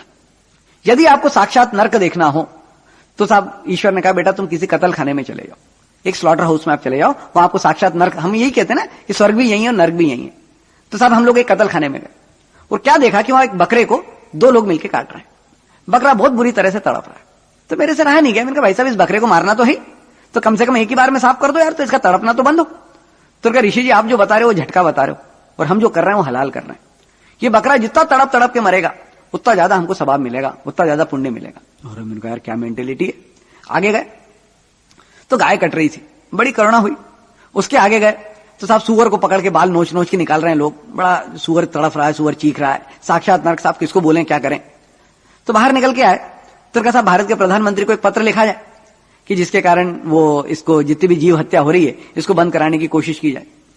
तो उसमें जब सोचा तो ईश्वर ने बताया कि बेटा देखो दुनिया का भारत का सबसे कमजोर आदमी यदि कोई है तो भारत का प्रधानमंत्री है। कारण क्या है कि जो भी 4 कंधे पे सवार होता है उसको हम लोग मुर्दा कहते हैं, और जो 12, 15, 20 कंधों पे सवार है उसकी हालत मुर्दे से भी बदतर है। तो तू किसके पास जा रहा है? अरे मैंने कहा प्रभु आप ही बताओ। तो मैं तो आप ही के पास आ रहा था, तो उनका मेरे पास आया मैं बता दूंगा। तो गए मैं प्रभु के पास मिलने के लिए। मैंने कहा प्रभु इतनी जीव हत्या हो रही है तो साहब इसको बंद कराने की कोशिश की जाए। तो आप यहाँ, तो मैंने क्या देखा प्रभु बैठे बैठे झूला झूल रहे थे। तो मैंने कहा प्रभु आप यहाँ झूला झूल रहे हो और नीचे इतनी जीव हत्या हो रही है और आप यहाँ बैठ के झूला झूल रहे हो, तो कुछ करो।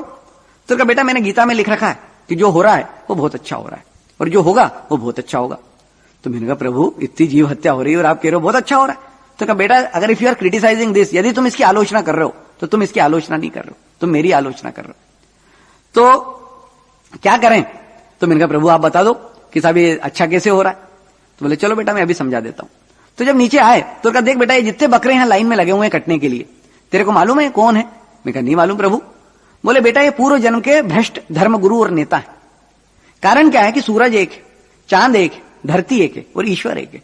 तो भाई साहब तुम सब लोग अलग अलग कैसे हो गए? कोई हिंदू हो गया, कोई मुसलमान हो गया, कोई ईसाई हो गया, कोई पारसी हो गया, कोई जैन हो गया, कोई बुद्ध हो गया। तो धर्म ना हिंदू बुद्ध है, धर्म ना मुस्लिम जैन, और धर्म चित्त की शुद्धता और धर्म शांति सुख चैन। मानवता से बड़ा कोई धर्म नहीं है और इंसानियत से बड़ा कोई मजहब नहीं है। तो साहब इस मानवता और इंसानियत के धर्म के बीच में इन्होंने अपनी धर्म की दीवारें खड़ी कर दी और लोगों के चिथड़े चिथड़े कर दिए। नेताओं ने क्या किया? मेरा हिंदुस्तान, मेरा पाकिस्तान, मेरा रशिया, मेरा चाइना, मेरा कोरिया, मेरा जर्मनी, मेरा जापान, तो मेरे धरती के टुकड़े टुकड़े कर दिए। तो इन लोगों ने तुम्हारे टुकड़े नहीं किए, जिन लोगों ने, तो इन लोगों ने मेरे टुकड़े किए, और जो मेरे टुकड़े करवाता है उनके टुकड़े फिर मैं इस तरह से करवाता हूं। अब तू के तो बंद करवाऊं। और मैंने कहा प्रभु बहुत बढ़िया हो रहा है, चलने दो आप तो। और उसको कहा बेटा आराम से हाथ चलाना, कोई जल्दी नहीं है, बहुत तड़पा तड़पा के मार रहे हैं, इन्होंने लोगों को बहुत बुरी तरह से परेशान किया। तो साहब आगे चले। मैंने कहा साहब प्रभु ये गाय तो हमारी माता है, ये क्यों कट रही? उनका बेटा भ्रष्ट गवर्नमेंट अफसर है जिन्होंने जनता को बहुत दुहा, खूब अपने बंगले, अपनी गाड़ियां, अपनी तनख्वाहें, अपने लॉकर तो सब भर लिए और जनता को नंगा करके रख दिया। एक विंस्टन चर्चिल ने उक्ति लिखी थी 53 साल पहले कि इस राष्ट्र के नेता और नौकरशाह अभी इतने परिपक्व नहीं हुए हैं कि इनको राष्ट्र सौंप दिया जाए, और यदि इनको राष्ट्र सौंप दिया गया तो अपनी हवस मिटाने के लिए भारत के जनता के खून की आखिरी बूंद तक चूस लेंगे। तो आज 5वें वेतन आयोग के बाद सब यही चीजें हो रही। तो ये सब लोग अपनी तनख्वाहें तो बढ़वा लेते हैं, सब कुछ कर लेते हैं और जनता को नंगा कर देते हैं। इंफ्रास्ट्रक्चर के लिए हमारे पास पैसा नहीं, लेकिन सब ये सारी चीजों में बर्बादी में चली जाती। तो ये जो चीजें चली तो ईश्वर ने कहा बेटा इनको इस तरह से कटना पड़ेगा। तो अभी हम लोग एक हमारे यहाँ पे उज्जैन में एक हमारे कमिश्नर है, उनके ऑफिस में एक प्रोग्राम ले रहे थे। तो हम बड़े बड़े अफसर बैठे हुए थे। तो उन्होंने कहा ऋषि जी ये तो हो गया बुरे अफसरों का, जो अच्छे अफसर है उनका क्या होगा?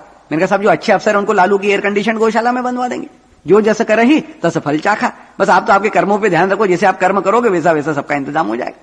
फिर आगे गए। मैंने कहा प्रभु ये सुअरों के बाल नोच नोच के निकाल रहे हैं, सुअर कौन? तो कहा बेटा ये पूर्व जन्म के प्रवचनकार है। 3 चीजें होती हैं, एक तो वचन होता है, एक प्रवचन होता है और एक भाषण होता है। तो पिछले 53 सालों में या तो आपने प्रवचन सुने हैं या भाषण सुने हैं। वचन आप पहली बार सुन रहे हो। प्रवचन और वचन में बहुत फर्क है। प्रवचन में हमको कर्म कुछ नहीं करना है, दूसरों के किए गए कर्मों का वर्णन करना ही प्रवचन है कि राम ने ऐसा किया, कृष्ण ने वैसा किया, गांधी जी ने ऐसा किया, शिवाजी ने वैसा किया, सचिन तेंदुलकर ने छक्का लगाया। तो टीवी पे आपको जितने बड़े बड़े प्रवचनकार मिलेंगे they are very good commentators, बहुत बढ़िया कमेंट्री करते हैं ये लोग, लेकिन ये कोई संत या महात्मा अपन इनको नहीं कह सकते। तो सब ये क्या कहते हैं, आप तो माया से दूर हो जाओ और उस माया को हमारे पास छोड़ जाओ। आज की तारीख में बहुत बढ़िया धंधा है। तो ये जो सारी चीजें चलती है, और हमारे शास्त्रों में लिख रखा है कि प्रवचनों से कुछ नहीं हो सकता है, और इन्होंने दावा किया कि हम प्रवचनों के द्वारा सारे समाज की सफाई कर देंगे। तो सब सफाई तो कर नहीं पाए, तो इनको सुअर बन के आना पड़ेगा और जगह जगह गंदगी खा के समाज की सफाई करना पड़ेगी। और मैंने कहा प्रभु इनके जो बाल नोच रहे हैं ये कौन है? तो कहा बेटा ये इनके दान दाता है, जिन्होंने इनको दान में पैसे दिए। हमारे यहां जो धन का दान है वो सबसे तामस दान है, निकृष्ट दान है। 1 रुपया आपने भिखारी को दे दिया और उसने भिखारी ने जाके सिगरेट पी ली और ईश्वर की हवा को बिगाड़ दिया, तो ईश्वर आपकी हवा बिगाड़ देगा। तो साहब हम धन का दान किसी को दे नहीं सकते, निकृष्ट दान है। धन का दान यदि आपको देना है तो देश के कर्ज मुक्ति के अभियान में धन का दान दे सकते हैं, जो देश काल के लिए काम में आएगा वो दान सबसे उत्तम दान है। लेकिन हम लोग फालतू की चीजों में दान देते रहते हैं और ये सारी चीजें करते रहते हैं। तो इन्होंने साहब जो दान के पैसे लिए हैं वो पैसे अभी आदमी इसको, तो उसकी जिंदगी तो बिगड़ी और आपको भी शूद्र बन के आना पड़ेगा और उनके बाल नोच नोच के पैसे वसूल करना पड़ेंगे। तो ईश्वर ने कहा देखो बेटा तुम जो कुछ भी देख रहे हो वो क्रिया की प्रतिक्रिया देख रहे हो, और यदि इस प्रतिक्रिया को रोकना है तो हमको क्रिया को रोकना पड़ेगा। एक यूनिवर्सल लॉ है कि जहां क्रिया होगी वहां प्रतिक्रिया अवश्य होगी।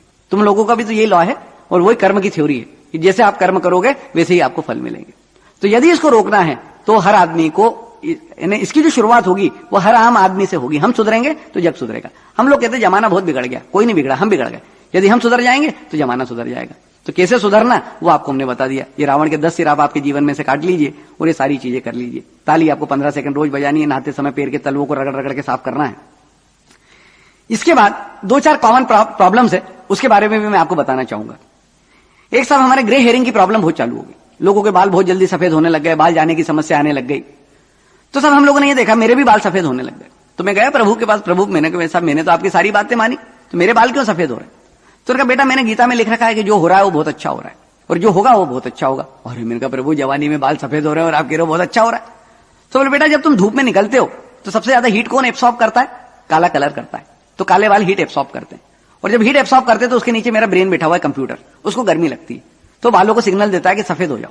अगर वो सफेद हो जाएंगे तो मेरे को गर्मी कम लगेगी। पहले औरतें सिर पे पल्लू लेती थी, लोग साफा लगाते थे, टोपी लगाते थे, अब तुम लगाना भूल गए। अब जब लगाना भूल गए तो बाल जो सफेद हो रहे हैं तुम्हारे अच्छे के लिए हो रहे हैं, काहे को घबरा रहे हो? तो ईश्वर ने कहा बेटा देखो बेटा बाल काले हो या सफेद हो कोई फर्क नहीं पड़ता, बाल मजबूत होना चाहिए। तो बाल मजबूत हो उसके लिए क्या करना हो फार्मूला में दे, तो हमको वो दे दीजिए प्रभु। तो रात को सोने के पहले थोड़ा सा सरसों का तेल या नारियल का तेल, उसमें थोड़ा सा नींबू निचोड़ ले और ये दोनों हाथों को रगड़ के बीच वाली उंगली से सिर के मालिश करना चालू कर दे। और मालिश करते समय वही ऑटो सजेशन चलना चाहिए कि मेरे बाल मजबूत रहे, मेरे बाल मजबूत रहे, मेरे बाल मजबूत रहे, मेरे बाल मजबूत रहे। बगैर मांगे तो मां भी दूध नहीं देती। तो साहब ये वाली सारी चीज होगी तो बाल आपके इतने मजबूत हो जाएंगे कि हम हमारे स्कूल कॉलेज के प्रोग्राम में 60 किलो 70 किलो तक के बच्चों को लटका के बता देते हैं। तो साहब ये वाला काम हो गया आपका बालों की मजबूती के लिए। अब जोड़ों के दर्द की समस्या, ये जो हाथ में आपका तेल लगा हुआ है, बाएं हाथ से दाएं पैर के तलवे पे और दाएं हाथ से बाएं पैर के तलवे पे ऑयलिंग करना चालू करें और उस समय ये बोलेंगे मेरे जोड़ों का दर्द ठीक रहे, मेरे जोड़ों का दर्द ठीक रहे, मेरे जोड़ों का दर्द ठीक रहे। तो साहब जिनको जोड़ों का दर्द नहीं है उनको जिंदगी भर नहीं होगा, नींद बढ़िया आएगी। जिनको जोड़ों का दर्द है वो चला जाएगा। जिनको जोड़ों का दर्द है वो बाएं हाथ से दाएं पैर के घुटने पे, जहां पे भी ज्वाइंट्स हैं वहां पे रगड़ लें, दाएं हाथ से बाएं तरफ के घुटने पे रगड़ लें, शोल्डर्स पे रगड़ लें और वही ऑटो सजेशन करें कि साहब मेरा जोड़ों का दर्द चला जाए, मेरे जोड़ों का दर्द चला जाए, तो उनके जोड़ों के दर्द की समस्या खत्म हो जाएगी। दूसरा, आंखों पे चश्मे बहुत लगने लग गए। मेरे ऑप्थेल्मोलॉजिस्ट ने जब मेरी आंखें चेक की, बोले ऋषि जी बधाई हो, अब आपको 100 साल तक चश्मा नहीं लग सकता। जिस आदमी को 40 से 45 की उम्र में चश्मा नहीं लगा हो, उस आदमी को अब 100 साल तक चश्मा नहीं लगेगा। क्या करते हो ऋषि जी? मेरे को बड़ी शर्म आ रही, मैं ऑप्थेल्मोलॉजिस्ट हूं और मेरी आंखें खराब है। मैंने कहा वो तो आपकी तो होनी साहब, कारण जब आप लोगों की आंखें ठीक करोगे तो आपकी तो खराब हो ही जाएगी। तो क्या करें कि आपकी आंखें 100 साल देखती रहे? बिल्कुल सिंपल फार्मूला है, जैसे आप सुबह उठे वॉश बेसिन पे चले जाए, मुंह में पानी भर लें और पानी भर के आंखों पे पानी स्प्रिंकल करना चालू करें। और जब पानी स्प्रिंकल करें तो मुंह में, मन में एक ऑटो सजेशन चलना चाहिए कि मेरी आंखें अच्छी रहे, मेरी आंखें अच्छी रहे, मेरी आंखें अच्छी रहे, मेरी आंखें अच्छी रहे।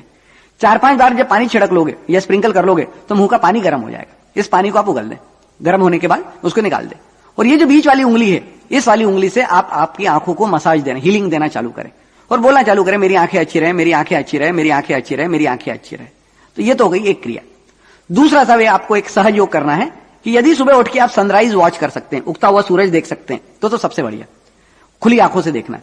और यदि नहीं देख पाए तो 9 बजे, 10 बजे, 11 बजे जब भी सन ब्राइट होता है, आंखों के सामने फ्रंट में होता है, आंखें बंद करके उसके सामने खड़े हो जाए और 5 सेकंड के लिए जब आप खड़े रहेंगे तो आंखों के सामने एक रेड कर्टन आ जाएगा और ये जो रेड कर्टन आएगा, लाल पर्दा, ये आंखों में विटामिन डी क्रिएट करेगा जो आंखों के लिए अमृत का काम करेगा। हम लोग सूर्य को अर्ध पिलाते थे और जब अर्ध पिलाते थे तो सूरज की रोशनी आंखों में जाती थी। अब हम अर्ध पिलाना बंद हो गए, भले ही नहीं पिलाएं लेकिन सूरज की रोशनी हमारी इस तरह से आंखों में एंटर कर सकती है जो विटामिन डी बना देगी। तो ये आंखों वाला काम खत्म हो गया। फिर साहब उसके बाद एक हार्ट फेलियर की प्रॉब्लम बहुत ज्यादा आ रही है। इस मिलेनियम की सबसे बड़ी बीमारी यदि कोई है तो हार्ट फेल है। चलते फिरते लोगों का हार्ट फेल हो जाता है। क्या करें कि आपका दिल 100 साल धड़कता रहे? तो क्या देखा हम लोगों ने कि जिसको भी हार्ट प्रॉब्लम आती है वो छाती पकड़ के बैठ जाता है। हमारे कबीरदास जी एक दोहा लिख गए कि सुख में सिमरन सब करे और सुख में करे ना कोई, और जो सुख में सिमरन करे तो दुख काहे को होए। अब देखो साहब, आदमी कितना सेल्फिश होता है, पूरे दिन, पूरे 24 घंटे उसका दिल उसके लिए बेचारा धक धक धक धक धक धक करके धड़कता जा रहा है और 24 घंटे में 5 सेकंड का समय आपके पास नहीं है कि उसके ऊपर हाथ रख के उसको बोल दो कि बेटा बहुत बढ़िया काम कर रहा है, ऐसे ही करते रहना। और जब दुखता है तब जाके पकड़ लेते हो, तब क्या फायदा? तो आप सब 24 घंटे में 5 सेकंड के लिए सीने पे हाथ रख के हरिओम बोल सकते हैं, सबसे बढ़िया, ओम बोल सकते हैं, उससे बढ़िया, गायत्री मंत्र बोल सकते हैं, उससे भी अच्छा, और नहीं बोल सकते तो कम से कम उसको सीने हाथ रख के उसको इतना ही बोल दे कि बेटा तूने बहुत बढ़िया काम किया, ऐसे ही करते रहना। तो ये जो प्यार करने की प्रक्रिया है वो साल में 364 दिन की है। 365वें दिन आपको एक एक्शन और करनी है। आप लोगों ने देखा होगा कि हमारे मुहर्रम आती है और हमारे मुसलमान भाई या हुसैन या हुसैन या हुसैन करके इस छाती को पीटना चालू कर देते हैं। और उसके तो आप भी साल भर में एक दिन आपके दिल को पीट लो और उसको पिटाई करके कह दो कि बेटा अगर तूने बराबर से काम नहीं किया तो ऐसी तेरी पिटाई भी होगी। और उसके बाद यदि आपका हार्ट फेल हो जाए तो मेरे से आके आप मिलना, और स्वर्ग की ब्रांच में हम लोग आपको मिलेंगे। तो ये सारी जो प्रक्रिया हैं ये बहुत छोटी छोटी बातें हैं लेकिन विश्व के प्रत्येक मानव के लिए काम की है। अब आप ये देखिए कि जितनी भी खोजें हमने की इसके ऊपर मेरे को नोबेल प्राइज मिल जाना चाहिए था, लेकिन देखिए साहब कमर्शियल वर्ल्ड में कैसे कैसी प्रॉब्लम्स आती है मैं आपको बताता हूं। आनंद साहब ने हमारी कई तरह से मदद की लेकिन आनंद साहब के यहाँ पे रेड हो गई, आनंद साहब बेचारे ट्रैप हो गए, उसके बाद बाहर निकल गए। उसके बाद साहब एम्स में हमारा आना जाना बंद हो गया, वहां के किसी लोगों ने हमको मदद करने की कोशिश नहीं की। वहां के लोग डॉक्टरों से जाके मिला रहे, बोले क्या बेवकूफ जैसी बातें कर रहे हो, भगा दिया उन्होंने। ये बड़े बड़े टीवी वालों के पास गए, स्टार टीवी वालों के पास गए, जी टीवी वालों के पास गए, उनका ऋषि जी आपकी बातें तो बहुत बढ़िया है लेकिन चक्कर ये है कि साहब आपकी ताली के चक्कर में हमारे यहाँ ताले लग जाएंगे।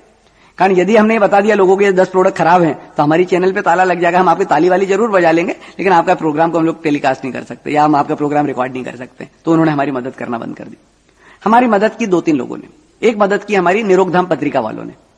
हमारी जो सारी जितनी भी हमारी आइडियाज थी उन्होंने एक एक करके पब्लिश करना चालू की और वो जो पब्लिश पिछले साल 1.5 साल से वो हमारे आर्टिकल्स पब्लिश कर रहे हैं। एक किताब भी अभी हम लोगों की लिख गई है जिसमें भारत विश्व गुरु पुनः कैसे बने, वो भी आप हमारे सेंटर से अगर आप लेना चाहें तो ले सकते हैं और वो भी किताब को हम लोगों ने पब्लिश कर दिया।